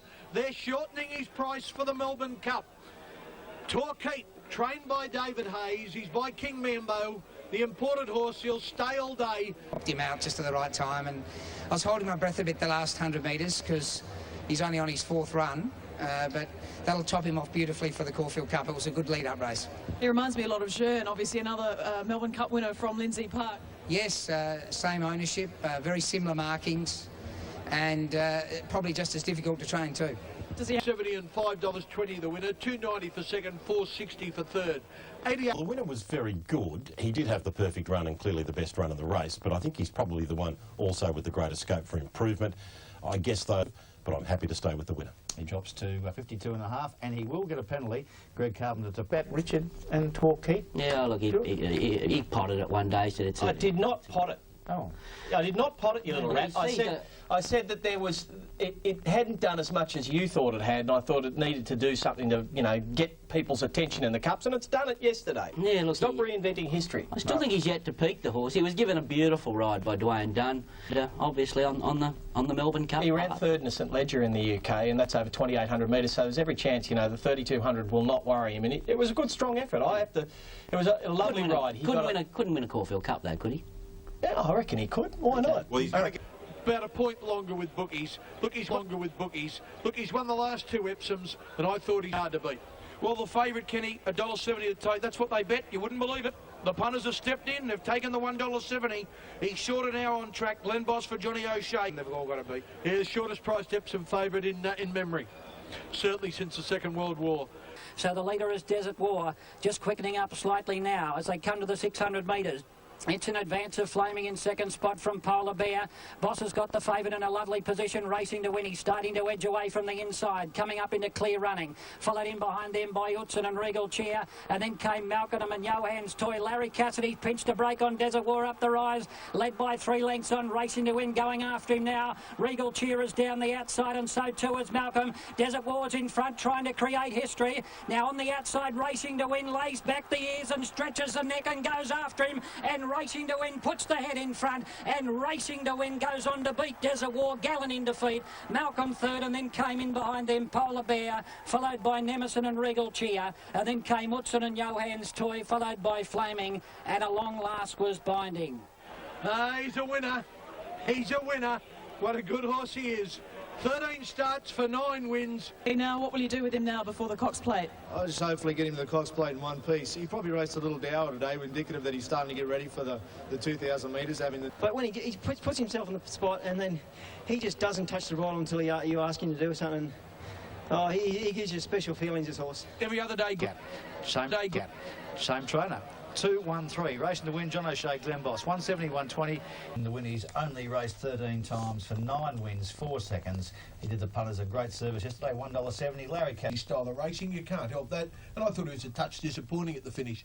The winner was too good. That's the full stop story of the race.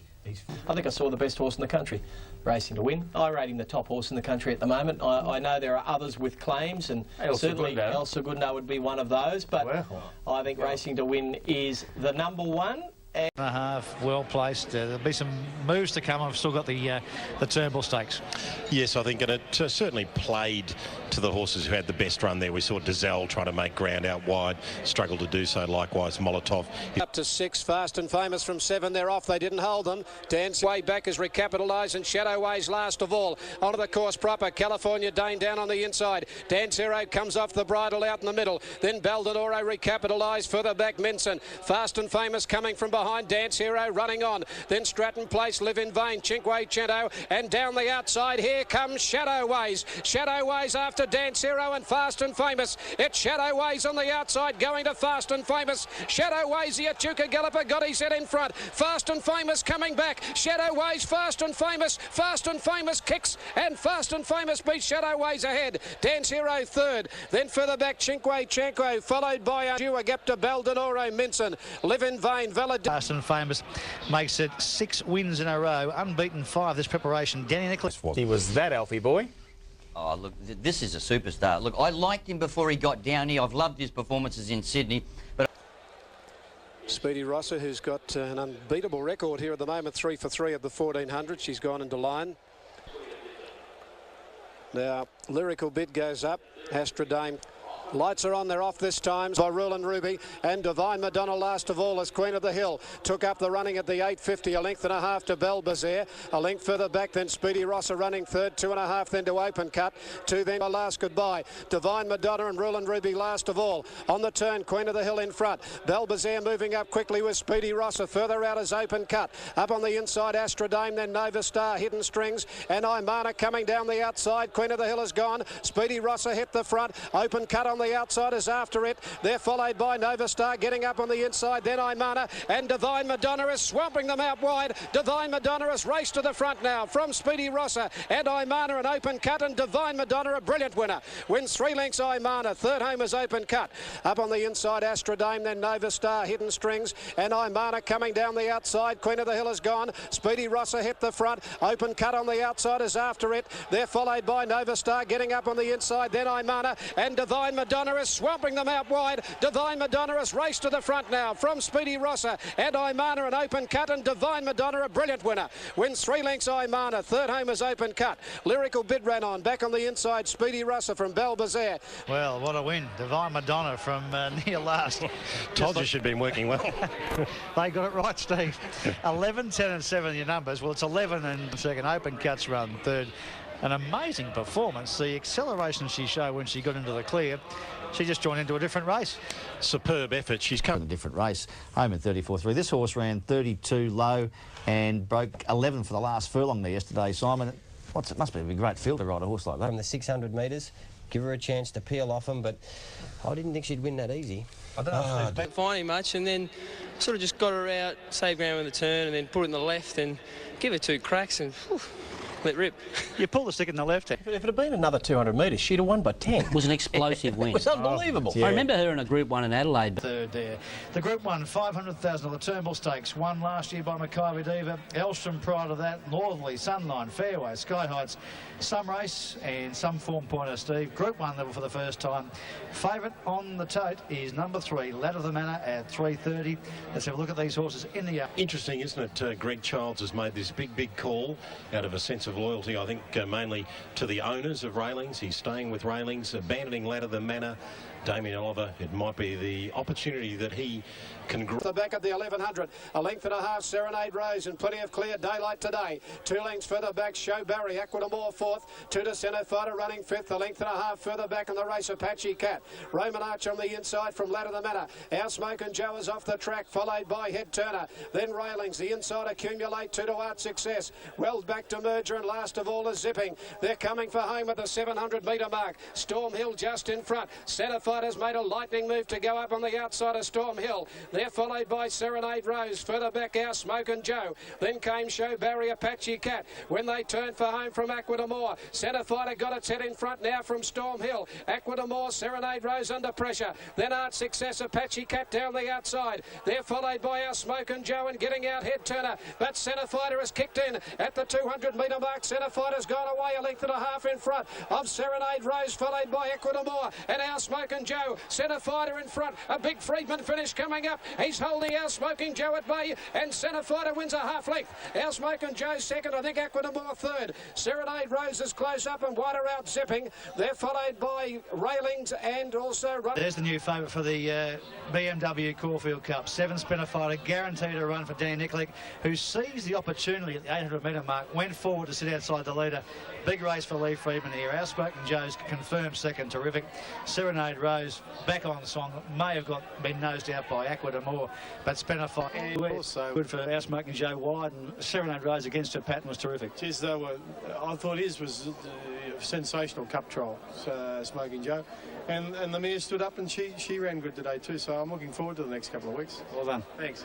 First and second and third, a trifecta in the Group 1, the Turnbull Stakes. But Spinner Fighter started today number 65 in the order of entry. Now he's in, now he's favourite, and it was a good sign. He's a horse going the right way. He's well weighted in the Cups. Well, he is. He drops 6.5 kilos. We'll know. He's a 6-year-old, and that's only his 12th race start. Like, he's going to get better and better. The new market for the Caulfield Cup changed a lot yesterday. Spinner Fighter in the mix at 440, Zipping 550. Serenade Rose back in play, 650. Smoking Joe, Lee Friedman first, third and fourth favourites, $8. Head to up now in Melbourne with Michael Scanner. 260 El Segundo, 360 racing to win. Great Swallow firm without racing, $9 into $8. Ladder of the Manor doubled his quote, $5.50 out to $11. Ladder of the Manor. Okay, well, here is the Melbourne Cup market with Yates right back in the mix, and Johnny Hawk's aiming for his first cup. Tony Pistakakis and the team there with Head Turner and Railings sitting pretty at $7. Torquay into $8 for the Melbourne Cup. Yates at $9, $10 zipping. Smoking Joe looks well suited, $11, and spent a fight of the same Imperials. From the sprint this afternoon, the Scalacci Stakes, and we can tell you at the moment the money is all for Lee Freedman's Miss Andretti. She is a favourite at $1.70. She's paying at the moment. Miss Andretti, $15 into $13 Vianetto, so holding up pretty well. On Green Birdie inside Nadim's Glow, outside those Miss Andretti, 3 lengths off the lead, getting into a good spot now, and 3 lengths to Let Go Tomo, Vianetta and Marwin Gold, homeward bound, Poet's Voice from Proprietor, Green Birdie trying to get off the fence, further out Tesbury Jack, Miss Andretti coming down the outside, she's joining them now, Green Birdie gets a run, Miss Andretti goes up on the outside, hits the front now with 150 to go, she kicks in and away she goes, Miss Andretti sprints away from Green Birdie, then further back Nadim's Glow, but Miss Andretti too good, 3/4 Green Birdie, third home in the race is Nadim's Glow, a blanket of them for fourth, out wide Let Go Thomas. This is Miss Andretti, owned by Sean Buckley and Sean. She's the best race mare at that distance in Australia, and I guess she's probably challenging now for the Rap as being the best sprinter here at the moment too, you know. Look, she's fantastic. She is a brilliant, brilliant mare. You see her there coming to the outside in the white sleeves. Damien Oliver aboard. A great record for Lee Freedman. She should be unbeaten. She's unbeaten at weight for age. Look at that turn of foot, that explosion at the end of a fairly genuinely run 1,000-metre race in the 3. Yeah, I've been a fan of it since it first started racing the Dean's Glow, and I didn't think the ride was that good in relation to he could have been trying to push out. It wouldn't have won if it had 3 lengths start. That is the best, mate, you're wrong, Al. That's the best sprinter in Australia going the line there, without a shadow of a doubt. It's unbeaten at weight for age. Without a doubt. It was Nadim's Glow, had it have jumped, would have been outside the leader. It was under and riding. It would have been totally different. It was under hard riding. You don't understand tempos and comfort zones. Oh, tempos and comfort zones. Yeah, you're in your lounge if you want. You're in your comfort zone. Taking sides with Richard too much. Boys, Andrew. Oh my God. All I can say is for the first of our Group 1 races this afternoon, this is the Yalumba Stakes featuring a red-hot favourite in El Segundo, $1.10 here on Super Tab for the win. Bookmakers are betting about $1.35. Well, coming back behind you now, have you had a good look at all of these? Yeah, we've had... Racing. El Segundo bounce with the field, out quickly Casual Pass, Pompey Ruler further out, Super Kid goes back, 800-metre mark, Pompey Ruler 3/4 in front of Grand Zulu, now a link to Grand Zulu, Raymond Arch and Casual Pass, a link further back El Segundo, he's only 4 off the lead, a half behind him Fields of Omar, back to the rail and 3 lengths last of all is Super Kid, they're coming for home now, Pompey Ruler first for home from Grand Zulu, here comes El Segundo, he peels to the outside around Raymond Arch, then Casual Pass and Fields of Omar, in the straight, Pompey Ruler the leader, down the outside El Segundo with Grand Zulu, Fields of Omar back to the fence, but it's Pompey Ruler by 2, El Segundo having a dickens of a time to get to him, then Fields of Omar followed by Grand Zulu, Pompey Ruler still in front of Casual Pass, El Segundo and Fields of Omar, and Pompey Ruler in front, diving Casual Pass, Casual Pass is diving, he might have got up on the line to Pompey Ruler, right on the line he might have got there, Casual Pass on Pompey Ruler, third's tight, Fields of Omar or El Segundo, then Grand Zulu, further back Roman Arch, and Super Kid is last of all. And as we mentioned, a small field can often bring undone these short price favourites. Casual on, but Casual Pass just getting him on the line. Yeah, it's a great Group 1 race. It was determined by the tempo. David was adamant that he wasn't the lead, and I was a bit up in the air and wanted to give Nash a free rein, but... It's taken a long term for this horse. I mean, to get him back from all the problems that he's had to win a Group 1 Yalumba. Yeah, massive team effort. Fantastic, you know, from the vets up at Shepparton, Jim Vasey and Paul Alford up at the farm, and it's mistakes. He's come back and perform at that level after 3 years, and, you know, we never lost faith in him. He's had one setback after another, and to get back and do that was very, very rewarding. Pompey Ruler cutting back inside and getting beaten. Beat Pompey Ruler. Will he go to the Cox Plate? Will he go to the Caulfield Cup? That decision still to be made by David Moody and Matty. Casual Pass. I'd still be inclined to run in the Cox Plate. Next Casual Pass, but the story of the race was the hot favourite beaten, El Segundo, no excuses. And there's no soreness, so well, it seems to be okay. As I said, we can't identify any problems. Darren just said he just wasn't the same horse today. He didn't. He's all right, Steve.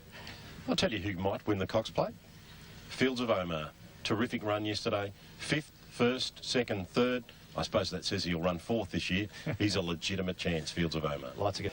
But I've rated Racing to win the #1 horse in the country, so I've obviously rated him above El Segundo, and yesterday didn't change anything for me, just reconfirmed what I've been thinking for a while. And Look, I understand that. He's probably deserved favourite now on facts and figures. Racing to win is the favourite, but don't rule this El Segundo out. Oh, he's a valley. You're potting him as well, are you? No, yeah, potting him against Racing to win. Okay. For absolute Look, this sure. horse is a star at Moonee Valley, El Segundo. Yeah. Don't undersell him. Geez, Fields of Omar ran well. He will be a force. He'll run well on the Cox Plate. Pick up prize money again. Boy Shows won the Slipper and come along and won the 1,000 guineas. Ha-Ha's are on 2nd, Burst 3rd, Bounding Away 6th.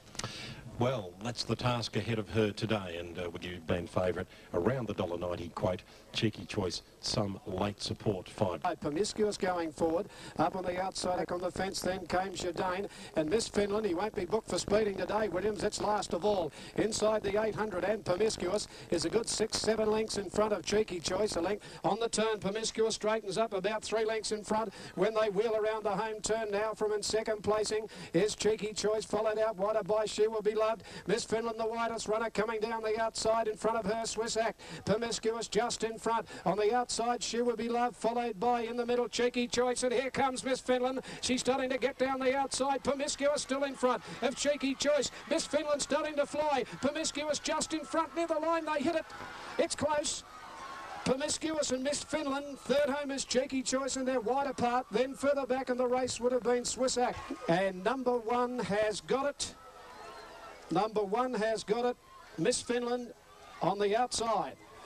Miss Finland, the question was asked this afternoon of her, and she was... And you can see our Smoking Joe very prominent there at $6.10 in New South Wales, $5.70 on course. And as we swing down, we might go through the lot of them. Delta Blues at 95.40. Oops, we've changed sheets, and you can see Activation's well in the market at 9.30. Pot Rock, the jump couple, where we'll see Svenna Fighter when we get on to page 3, $5.20. And the Caulfield Cup. Roman Arch and Ice Chariot a little bit slow to get going, so was Pop Rock. And down on the inside, our Smoking Joe bounced quickly, but there goes Serenade Rose and Centre Fighter going with it also.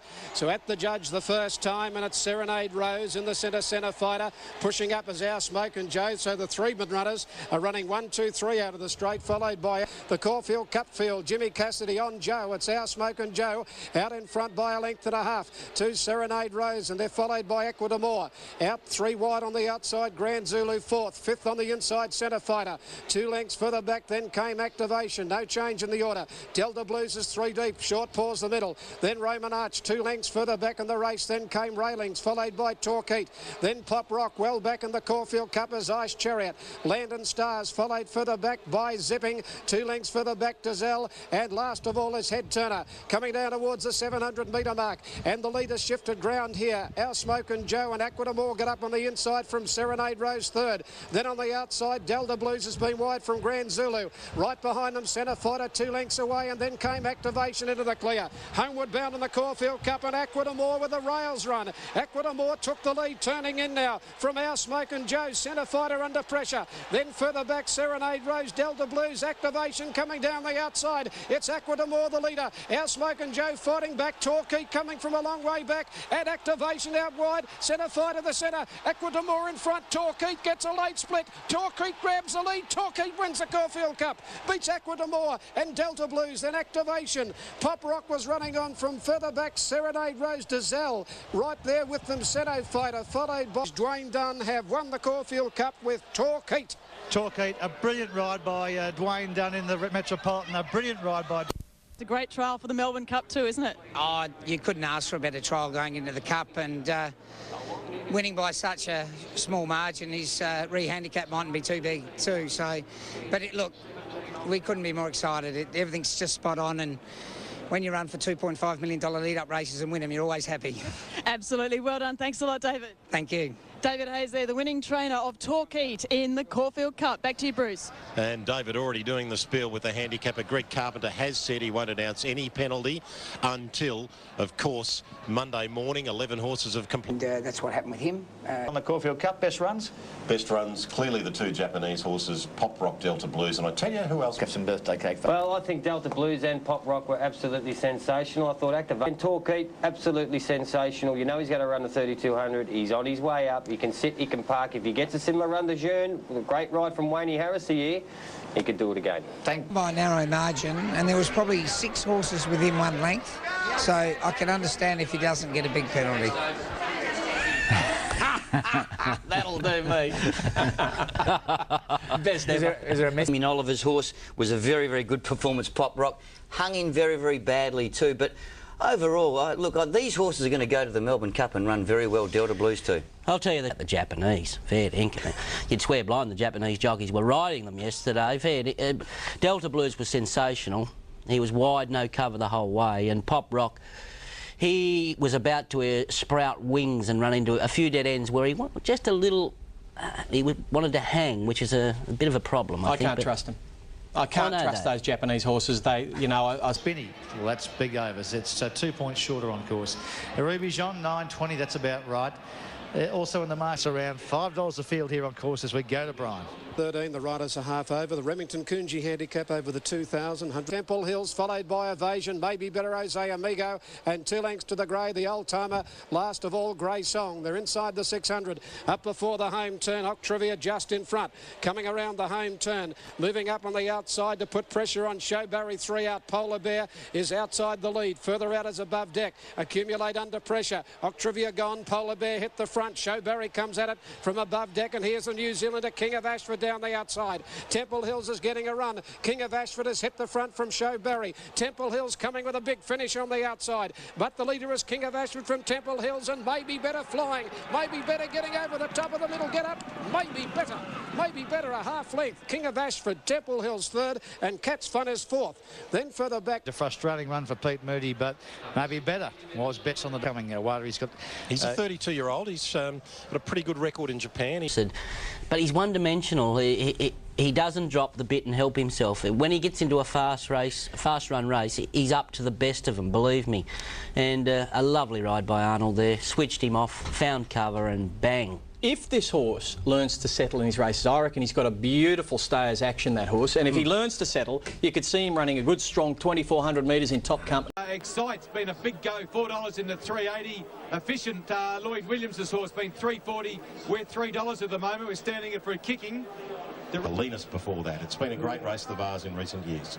It is indeed one of the... He's loaded up now, Efficient to go at favourite here from Excites. They've both been heavily back, the 7 and the Galactic Gun, the fence. Antidote's pulled out wide. Further back on the back of it would have been Efficient. Then came Sir Mione in the middle, Excites, and 2 lengths to the 1. They're jamming up with the 600. He's no pie. It goes to Fantastic Owners. Over on the outside, Danever quickly joined the leaders now. Here comes Efficient sweeping around the outside with Antidotes. Further back then the 1 followed by Excites. Efficient way out in the centre of the track has raced up to hit the front from He's No Pie. Danever going with those, and the 1 is running on. Then Excites, and further back in the race, then at the head of the others would have been Antidotes. Efficient turns in front. A length to on the outside. The 1 coming after him, ducking down to the fence. The leader is Efficient. He's kicking in. He's a half in front, 3/4 in front. The 1 trying to get to him, but Efficient's too good. Onto the Derby now, and Efficient wins by just over a length. Second home is the 1, 3 away, third Excites. Then Danever, followed by Sir Mione, a gap, then Delivio. Runs came from back, and Efficient is emerging stayer. He's going to get there pretty quickly. His 5th start in the race. He'll be into an Amy Victoria Derby. He might even be favourite, but he's worth it. I think it'll be clearly favourite, and great with his run officially 4th. John Sadler representing the team with this... Caroline? Yeah. Derby for sure, or as Brian Martin said, for Efficient into $2.80 with Mike Lascander. Efficient is now the favourite. Favoured yesterday. Well, and he's a horse before his time. But in saying that, Lloyd... Simon, I reckon the only danger about this horse not winning the Derby is him not running. OK, well, mate... And your first experience with him, how good is he, do you think? Well, he's untapped, you know. Potential-wise, he's he's one of the best horses I've ever ridden on potential, but they don't pay on potential, so... Does he give you that impression? Moonee Valley, all well behaved and gearing up for the horses in the Mounting Yard. Fields of Omar to lead them out on his last occasion in a race, his 5th occasion in this great race. The weather's turned, as I say, only 20 minutes to go till the Cox Plate, and a big rally of support for El Segundo. He is now favourite on course. Ray Swallow, Miss Finland, the 3-year-old, Kieran Fallon, Lisa Crop, all the ingredients, not to mention Fields of Omar for the 5th time. They're just about ready for the Cox Plate. Let's go to Brian Martin.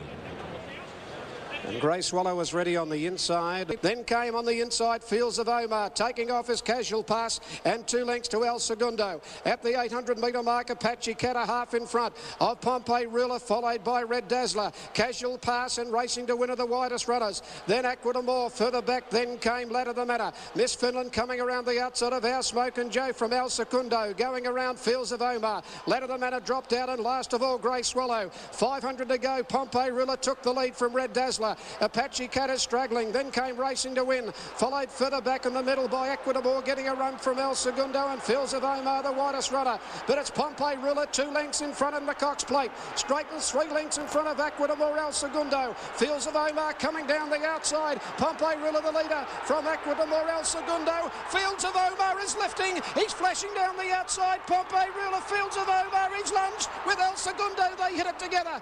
El Segundo and Fields of Omar in a photo finish to the Cox Plate. Pompey Ruler is third. They're followed further back by Our Smokin' Joe. Miss Finland. Omar, 9 years of age, out wide, runs on. Pompey Ruler in front. El Segundo. And on the outside, Fields of Omar with Aqua d'Amour. El Segundo. Fields of Omar. The 9-year-old drives. They hit it. El Segundo has nosed Fields of Omar. On the inside, Pompey Ruler and Our Smokin' Joe. Miss Finland. Number 2 has created history.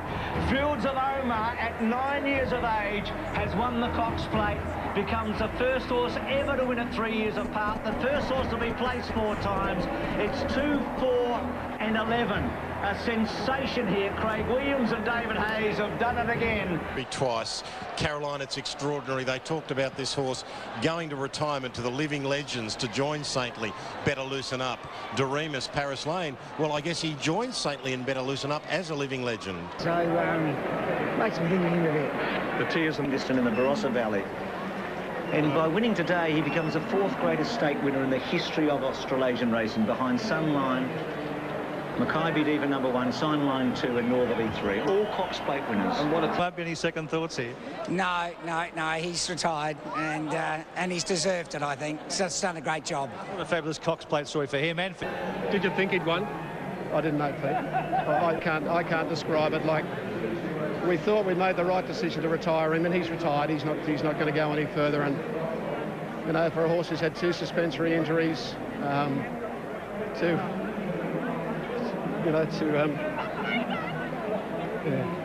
done, mate. Thanks. It's what the sport can do to you when you own a horse that you fall in love with, and You saw it all. Yeah, and what a horse. What a horse. He is a living legend, and a fitting result yesterday at Moonee Valley for him. I don't think it's very smart to judge Cox Plates on the day. I think you should watch the replays in 3 or 4 years, and I think you'll find the horse on the inside's an exceptional horse, and the horse in the middle is, I think, going to be, if he stays sound, a champion. So it might turn out to be a vintage Cox Plate. And I think the... El Segundo was brilliant. Pompey Ruler, well, he could be the horse for next year. That's only his 9th. He's the one I like the most out of that field. El Segundo for me... It was only his 9th start. El Segundo for me has been overrated the entire spring. He's a very good horse. He's a top-class horse, but he's been rated as a superstar. But that's... Well, you know what David had to say then. You know, he rates I think he is. I know he does, but, you know, and the best we don't ride, always get it right. The best ride in the race. Both at 7 to 1. Runners are in for the first of the Group 1s. It's the Ascot Vale Stakes. Let's go. Rock. The Japanese runners Pop Rock and Delta Blues worked over a mile, with Pop Rock finishing half a length in front. Has dropped out to the tail. Shark Bite, Nadim's Glow. Gold Edition makes a line of 3. Then Churchill Down splashing out, followed by Shake It Off. Then Green Birdie and a gap in the race to Dan Lee. On the outside, Gold Edition goes up to Nadim's Glow, and Gold Edition takes the lead and sprints away now. Looks to have it won as race 3, 4 lengths in front of Churchill Downs on the rail. Then Green Birdie followed by Splashing Out. But Gold Edition a mile in front. front. She's got the Ascot Vale. She is going to canter home from Splashing Out. And Gold Edition wins 4 lengths to Splashing Out. Third, possibly Church to Dan Lee. On the outside, Gold Edition goes up to Nadiam's Glow, and Gold Edition takes the lead and sprints away now. Looks to have it won as race 3, 4 lengths in front of Churchill Downs on the rail. Then Green Birdie followed by Splashing Out. But Gold Edition a mile in front. She's got the Ascot Vale. She is going to canter home from Splashing Out. And Gold Edition wins 4 lengths to Splashing Out. Third, possibly Churchill Downs from Green Birdie. Rubik and Dan Lee further out from the Dion's. Shark Bite. She's really good. A Group 1 win for Ron Morn, his second Group 1 career. How much longer she can go on for? I've never seen a horse race this much this young who keeps doing the job like she does.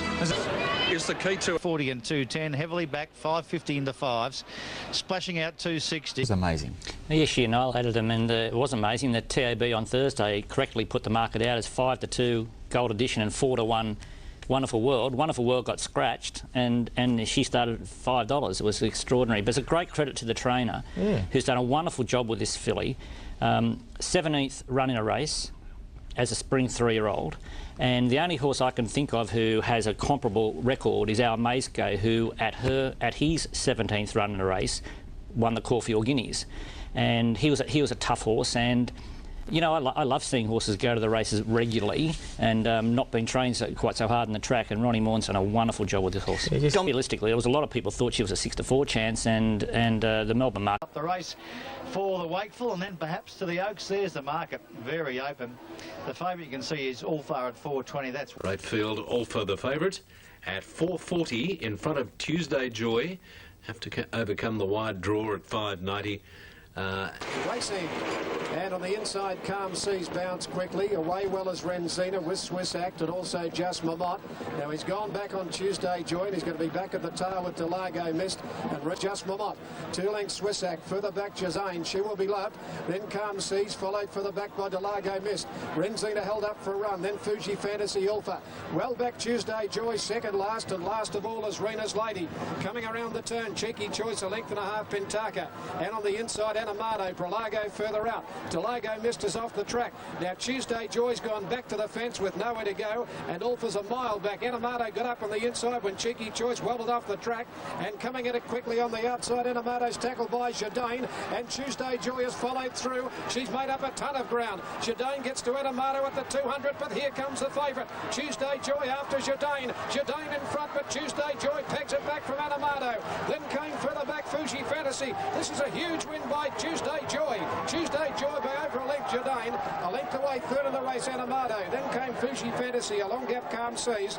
Then just Maiden no longer, and honestly, this filly may press Miss Finland for favouritism, the Oaks on that. She's bred in the purple. She's amazing. And they called her Tuesday Joy, and I stupidly said to him, why do you call her Tuesday Joy? He said, come on, dummy. He said, that's for the first Tuesday in November. Well, it might be the first Thursday in November, and then next year the first Tuesday, but she's very exciting. Sounds like a very good plan. Well done, Guy. Thank you, Peter. Question about that. And to think that Miss Finland's sitting at home and waiting, and we're going to have what we don't often get in the Oaks, and that is a really glamorous clash between 2 outstanding fillies coming from different directions. What you're going to see is the here as well. 7.12.4 confirmed. 5.92.40 Gay and Danny Beasley. 5 got the form for this year's Oaks Wakeful Stakes with the Tuesday Joy out of the Oaks Winner in Joie Denise for Gay. Nick, regarding the Oaks, how do we weigh up the strength of a filly like Tuesday Joy against the brilliance of a filly like Miss Finland? Well, how do we weigh it up? It's an interesting question. Tuesday Joy has got up to a rating now that is equal to Miss Finland's best rating at a mile or longer. So I think that's a pretty daunting problem for Miss Finland, because Tuesday Joy is going to go on with it past this distance, and Miss Finland has to prove herself at that. So, you know, I think the marketplace will mark them 5-4 Tuesday Joy, 7-4 Miss Finland, and forget the rest. Tomorrow's $1.5 million Victoria Derby is looming as a one-horse race. A host of leading trainers and jockeys say they might just be racing for second place to amazing 3-year-old Efficient. Efficient. If you can take the $2.60 still offer on the tote, knock them over and back it until your nose bleeds, Bruce. I can tell you, $2.60 is very, very, very generous, I can tell you. The real features of the racing year. To go, and the favourite back about fourth last on the fence when they come around the home bender on the big sweeping turn. And in the Derby, first for home, Taranabar. Gorky Park goes up second, 2 lengths, Fire in the Night struggling. Then came further back, then Dan Ever, followed by Who's Your Daddy. Where's Efficient? He's gone back to the fence. He's going to have to ride for luck. Get square in front of him. Taranabar at the 300 leads by 2 lengths, Gorky Park. Then came Dan Ever. Efficient's made up a lot of ground. Then further back in the race, Fire in the Night and Get Square. It's Taranabar 2 lengths in front of Dan Ever. Now Efficient's coming out. He's got 4 lengths to make up. Gorky Park battling on. Here he comes, Efficient. He's swapping them. Oh, this is a champion. He has raced to the front. Efficient, it's all over from Gorky Park. Efficient is brilliant. He wins the Derby by 3 lengths. Second, Gorky Park. Third, home, Taranabar. Then came Dan Ever, followed by... Then came Dan Ever. Efficient's made up a lot of ground. Then further back in the race, Fire in the Night and Get Square. It's Taranabar 2 lengths in front of Dan Ever. Now Efficient's coming out. He's got 4 lengths to make up. Gorky Park battling on. Here he comes, Efficient. He's swapping them. Oh, this is a champion. He has raced to the front. Efficient, it's all over from Gorky Park. Efficient is brilliant. He wins the Derby by 3 lengths. Second, Gorky Park. Third, home, Taranabar. Then came Dan Ever, followed by Get Square and a gap into Fire in the Night. Grand Destiny, Sir Mione. I wonder if Lloyd will be tempted to pay the $132,000 to run him in the Cup. I'd bet against it. It's not usually Lloyd's style. You've got a horse here that can go on and win everything. He'll win a Melbourne Cup one day if he stays sound, but... Richard, right? Derby winner. I think this horse is in a class of his own, having his 6th start in the race, only nothing like a Dane. And Dulcify had lighter preparations to win a Derby. Are we getting carried away, or is he what we look at there, Steve? Oh, no, I think you believe what you see there. Admittedly... Yes, Efficient was magnificent. He has come along in a very poor staying year. But he's a great horse, and he always he's going to be a great horse next year. Nothing Like a Dane, for example. Well, on my computer I can match race horses from any era. Yeah. And I match raced Nothing Like a Dane with Efficient last night, yeah. And they dead heat. McKinnon and the totes here with less than 10 minutes to go. Railings at 30, Roman Arch Big Odds, Desert War for Gay at $9, El Segundo coming back from the Cox Plate at 2, Svenna Fighter for Lee Freeman, go down to Growl at 13 for David Hayes, one time almost favourite for the Caulfield Cup, Atwood and Moore at $8 for Gay, and Legs, the Oaks winning filly and the Kelp Capital winner, that's the Cox. The McKinnon Stakes looks like it's going to run about 6 or 7. Further back behind it, Purdy. 2 lengths Accumulate, followed on the inside by Railings and King of Ashford, and 2 to Temple Hills last of all. They're sprung right out to McKinnon at the 850 metre mark, and it's Desert War by 2. Old Roman Art sitting on his tail second, 3 further back, Aquadamore. No change in the order. 4th is Centre Fighter. Imperial Stride going around the outside. They're followed by Legs. Over on the inside then came Growl. El Secundo getting out of the back of Imperial Stride as they come around the home turn now on the McKinnon at the 550 in the leader. Desert War, Roman Arch hard ridden. Aquadamore's gone up quickly now second. Then came Growl getting out. Let's have a look for El Segundo. He's 6-7 lengths off them as Desert War went further ahead of the 250 metre mark. He's shot away now. He's 3-4 lengths in front. They're making no ground on him at the moment. Aquadamore battling on, and on the outside then came Growl, but it's Desert War. He pulls the whip with about 80 to go. He's going to go all the way in the McKinnon for Gay Waterhouse, and Desert War wins it well. Desert War by 2 lengths. Getting up for second, Growl. Third, Aquadamore, and gap El Segundo. No ping today. Then further back on the inside, Roman Arch followed by Legs. Behind those then came King of Ashford, Imperial Stride. Desert War, 762.50, Growl 350, Aquadamore for Gay also, placed again 260. Well, there's a Grand Army-like performance from 2 years ago for Gay Waterhouse there. Chrissy Muntz all the way on Desert War. On shot. They string out like Brown's cows with all the horses up against the fence, just getting, you know, basically further in front of them. I think that's just coming down the outside. There's El Segundo, who's in tremendous form, but he's out in the slow ground, so he was never going to make it up. Look at the 4 in front. Yeah. And I'm telling you, old Roman Arch, he's run 5th there. He was gone at the top of the straight. Yeah, definitely. 100% right. One game and great ambassador for the sport. The remarkable thing about this race was the performance of El Segundo, who in a fair go would have won. If you averaged the disadvantage of the horses on the day, what the marketplace expected them to do, and where they were in their lanes, I'd say where El Segundo was about 12 lengths slower. Wow. 10 to 12 lengths slower. Gee. And his performance was extraordinary. He tried his heart out. Now, it's got to break their hearts, hasn't it, to see a horse try that hard, not even get its number in the frame, because of the track bias. And backing up too.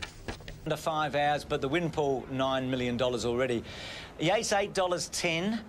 Torquay favourite at $5.10. He has drifted from $5 winning on, as was Zipping, but above him Pop Rock. Look at the Ollie factor, $6.20 on horses ready, and maybe better at $13.40. But 2, 23 and 4, 12 to 23 4. Pop Rock, Delta Blues, maybe better. And Martoon as Yates takes Yates on. Yates takes the lead now from Zarbeat as they come up with about 850 metres to go. And Yates has got its head in front of the outside of Zarbeat. 2 lengths to Delta Blues. The Japanese horse third. They're followed by Zipping fourth. Then came Mandela. A gap in the field further back. Short Paws, maybe better. Land and Stars. Then Pop Rock followed by Martoon. Where's Torquay? He's a mile back, but coming around the turn. And Yates is first for home for Island. Straightens a length in front, but Delta Blues is ranging quickly. Goes up now to Yates over on the inside. Still battling on his Mandela. And down the outside in the cup, then coming with a run is maybe better. Starting to come home well, and so is Pop Rock. Delta Blues has raced 2 lengths in front of Zipping, maybe better, and Pop Rock on the outside. Delta Blues the leader. Pop Rock, the Japanese horse, going after the Delta Blues. Delta Blues and Pop Rock for Japan. They're fighting it out. Oliver's moved up on the outside on Pop Rock. Delta Blues fighting back. Delta Blues, Pop Rock. Delta Blues wins the cup and nose to Pop Rock. 5 lengths away, third, maybe better. They're followed 2 lengths in front of Zipping, maybe better, and Pop Rock on the outside. Delta Blues the leader. Pop Rock, the Japanese horse, going after the Delta Blues. Delta Blues and Pop Rock for Japan. They're fighting it out. Oliver's moved up on the outside on Pop Rock. Delta Blues fighting back. Delta Blues, Pop Rock. Delta Blues wins the cup and nose to Pop Rock. 5 lengths away, third, maybe better. They're followed by Zipping, Martoon, Land and Stars. Yates didn't stay. Then further back, Pop Rock. It's a Japanese invasion. It's an invasion by the Japanese for the whole... Is this going to be in Japan? Yasunari, brilliant ride from Iwata. It looked to me as though Pop Rock was going to go past Delta Blues, but Damien couldn't get the whip in the left hand, obviously. He tried to keep his horse's momentum going because it came to take it up. It'll go down into Melbourne Cup folklore as one of the great battles up the straight. It was. I thought I was going to pick him up. I got to him, but to the other horse's credit, the winner, he really fought when I came to him, and he's just a bit more seasoned and a bit tougher than my horse, and he fought him off, and he's a deserved winner. My horse had his chance. The Blues paid $17.50 and $5.50 the place. Pop Rock $2.10 for second, and number 20. But it's been a huge result. Alan Iskander said along the rails ring, millions of dollars in that very, very tight photo were involved. Delta Blues, $16 out to $18. Any one of the next 3 would have just about killed the bookies here this afternoon. You said Pop Rock was one of the biggest goes that you've seen at a Cup Carnival. Yeah, no, Pop Rock, I mean, it was heavily backed yesterday, $10 call of the card, but again today they really latched onto it, the punters. It was sort of $8 into $6. I've never really seen it go like it, but the money was unlimited, but fortunately he got the wrong Japanese horse, thank goodness. Well, second, maybe better, ran a bottle of a race for third. What a ride in the winner, Iwata-san. He just killed him. He just got the perfect spot there, got the cover. And I think may have even outrode Ollie over this last little bit. Oh, that's not fair. No, look, he rode very, very well, Iwata-san. He rode vigorously too, which is something you don't see a lot from Japanese riders, that sort of vigour, and I think you've got to give him credit for that. And Damien rode a beautiful race on Pop Rock. And Gold Edition orange and green colours. Gate 4 here. Set to go. Lights are on, they're off.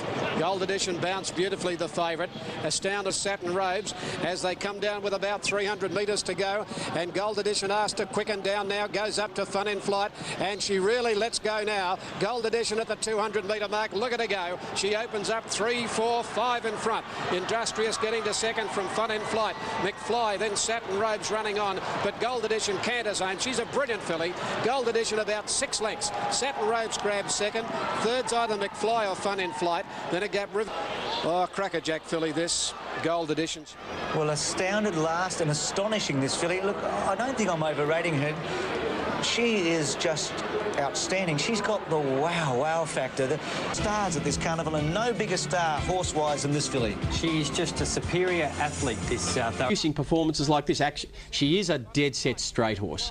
She loves the straight. Doesn't move. When you get one that loves the straight, they are really dominant. And this was a cakewalk for her. But get beaten like this horse absolutely annihilates it. This is very, very good, and it'll. a Newmarket handicap next year. She goes back to... Right. OK, we're only 35 minutes away from the running of the Crown Oaks for 2006. They're the tote odds, 283.10, Miss Finland, Tuesday Joy, variations across the country. Well, the hard earns on number one here, Miss Finland, 260 across the country now. It's evened out. That's exactly the quote here on court. Further out, Rena's Lady, and here comes Miss Finland. Over on the inside, Renzina. Tuesday Joy left behind Miss Finland, 4 lengths back. Miss Finland has cantered up to them. At the 350-metre mark, she takes the lead. Now from on the inside, Renzina, then Anamato. A gap to Tuesday Joy, and running on down the outside is Ulfa. But Miss Finland at the 200-metre mark, she's kicked a length in front of Renzina, followed by Anamato. Tuesday Joy the outside. This is a magnificent filly. The Golden Slipper, the Oaks in the 1 year. Miss Finland, brilliant. Miss Finland by 2 lengths. Tuesday Joy second. Anamato third. Fuji Fantasy run on. Followed the Golden Slipper, the Oaks in the 1 year. And she's won the Golden Slipper in the Oaks. No filly has ever done that in the history of Australian racing. And she didn't only win in any sport, but she wears it proudly. Oh, she does. Like, if you look at Gold Edition today, who turned everyone's heads, it was only 6 months ago she beat her out of her caper sprinting, and here she is today winning the Oaks. I'd describe her as a hamburger with a lot. It's certainly...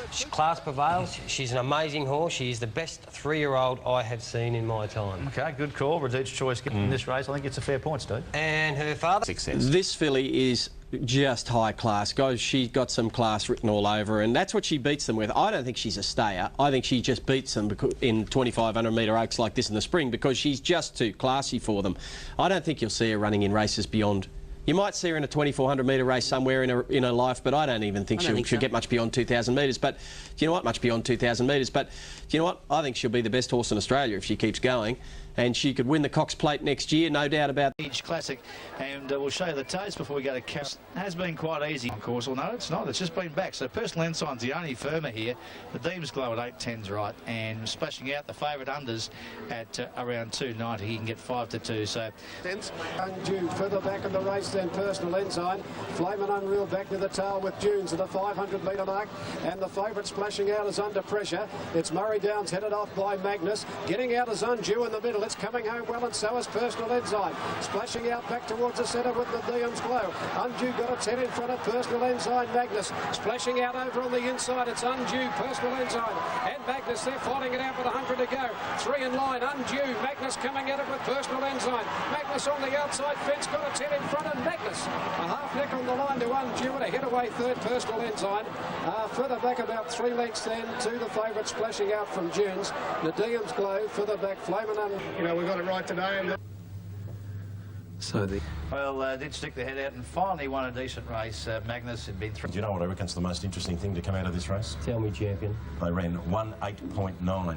Gold Edition ran 1.8.8 on Thursday. I think Gold Edition would have beaten this. She's a freak. She's a freak. Ronnie Moore. In the paddock. I was talking to Ronnie Moore this morning. He said he was glad that he didn't run Gold Edition in that race yesterday, backing up. He just thought that at this time of the year, the 3-year-old fillies don't, you know, that it was the older horses. What rubbish. I'm only telling you what Ron said. That's rubbish. It would have won that race by about 8 lengths with 50 kilos, and it was worth double the race it won on the Thursday. That is an unfathomable decision, that. I can't work that out. The Emirates Stakes at Group 1, the big final Group 1 of the carnival coming up at Flemington with Desert War, the 5.20 favourite. Plenty of chances. Divine Madonna, 5.60.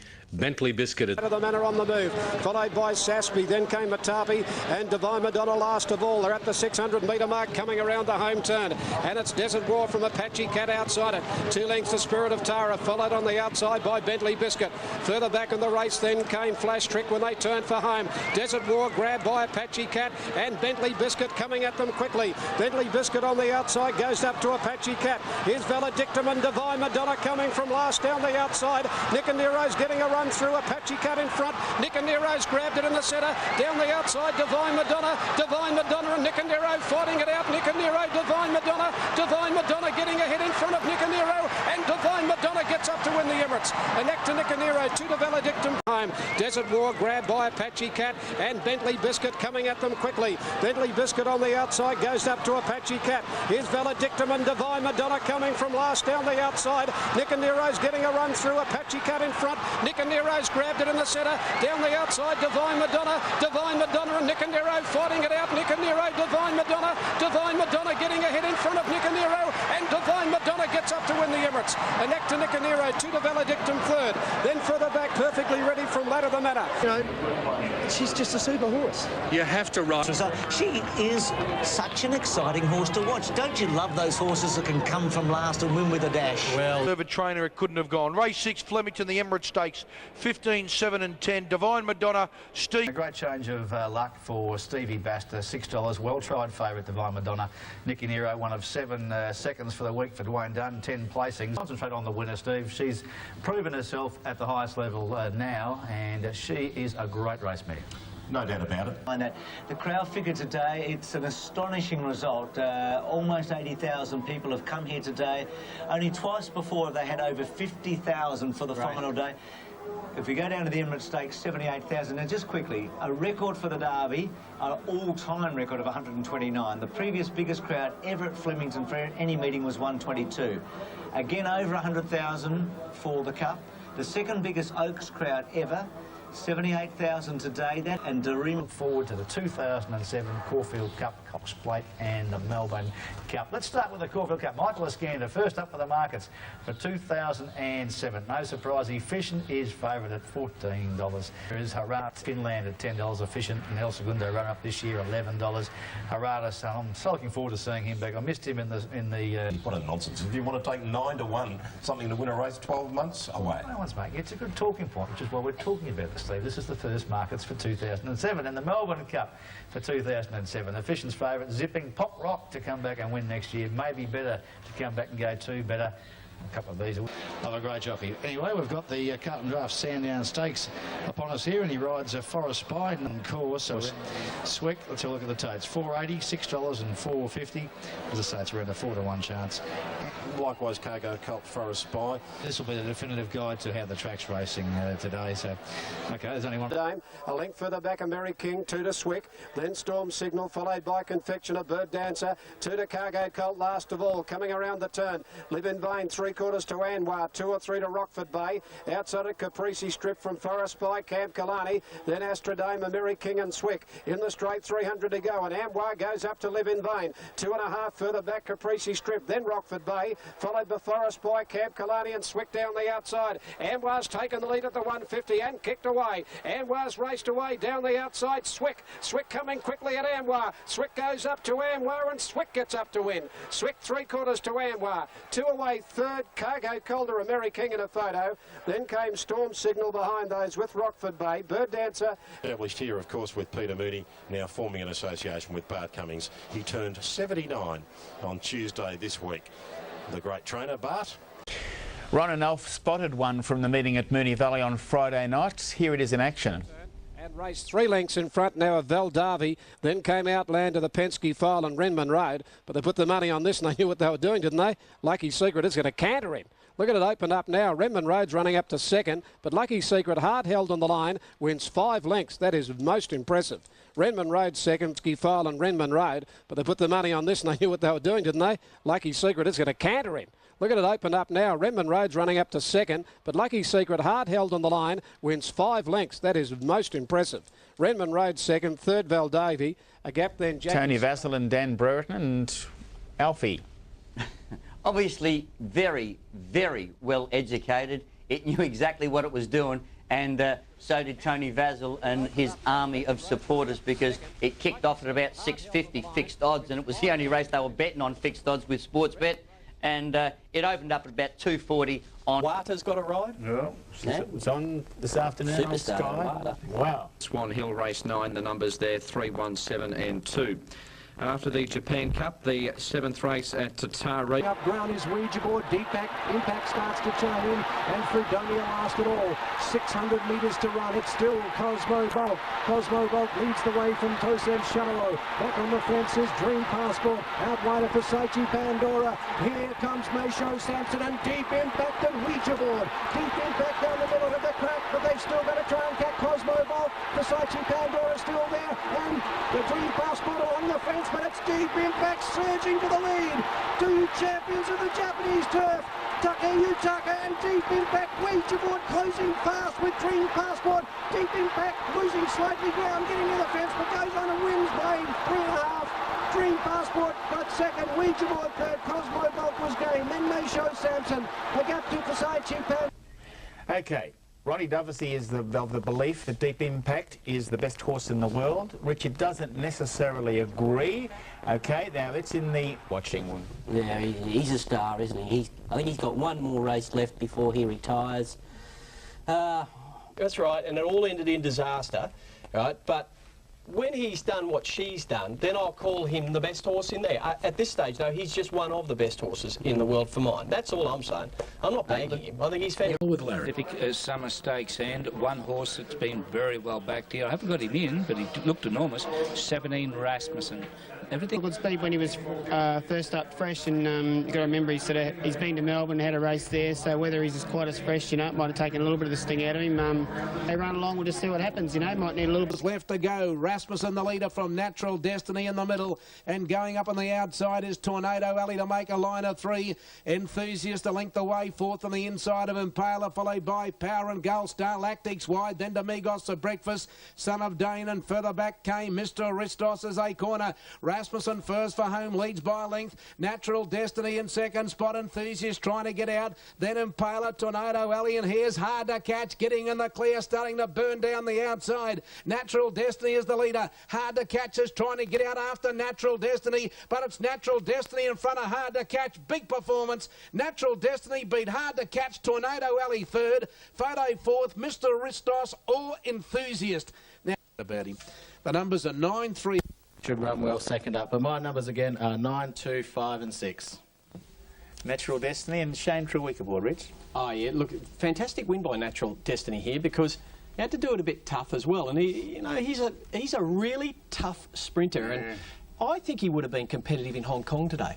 I think he's tough enough. Confectioner 650 and Nicanero 6, Polar Bear 650, and down to Bell Bazaar last week's winner at 9.20 of the Railway, and Vain Crusader, the youngster of the field, at 6.30. So a great field in the fruit and veg, due in 16 minutes. His father had won it with Better Loosen Up in the late 80s.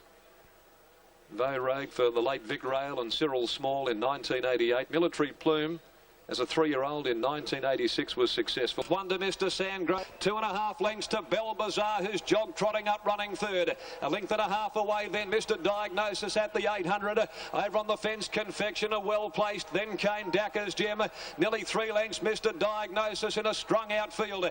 Then Hartley's Dream and Nicanero, 1.5 to Scenic Shot at the 600, ridden along from Mr. Sandgroper. Well back to Polar Bear, ridden patiently. Purdy struggling, Zoometric, Vain Crusader last of all, and still at least 12 lengths off the leaders. 400 metres out, High on Love in front from Bell Bazaar, laying down the gauntlet. They were joined by Cape North, who's moved up the roughie. Then 2 lengths, Confectioner, Dacker's Gem, Nicanero behind them. Who Did It, followed by Scenic Shot at the 150. Nicanero's got through quickly and gathered the leaders in with Scenic Shot charging down the outside. Nicanero races away from Scenic Shot, then Dacker's Gem, but Nicanero home, wins it 2 lengths to Scenic Shot. Dacker's Gem might be third from Polar Bear. Zoometric rattling home from High on Love. Behind them, Confectioner. Then Cape North. Nicanero gives trainer David Hayes his second win in the Fruit and Veg Stakes at $6.30 and $2.30. Stunning run in the Railway Stakes last Saturday, and he beat Scenic Shot with Dacker's Gem. Super tab. But Hayes for the year. 7, is it? Yeah, well, there you go. Brad Rawiller, as we said. A break and back after in 15 minutes' time.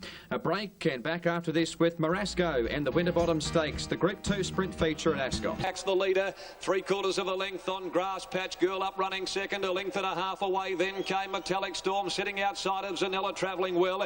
Banner Storm's deeper out, then Tarzi, who's coiled up but locked away in a pocket from Tip the Angel.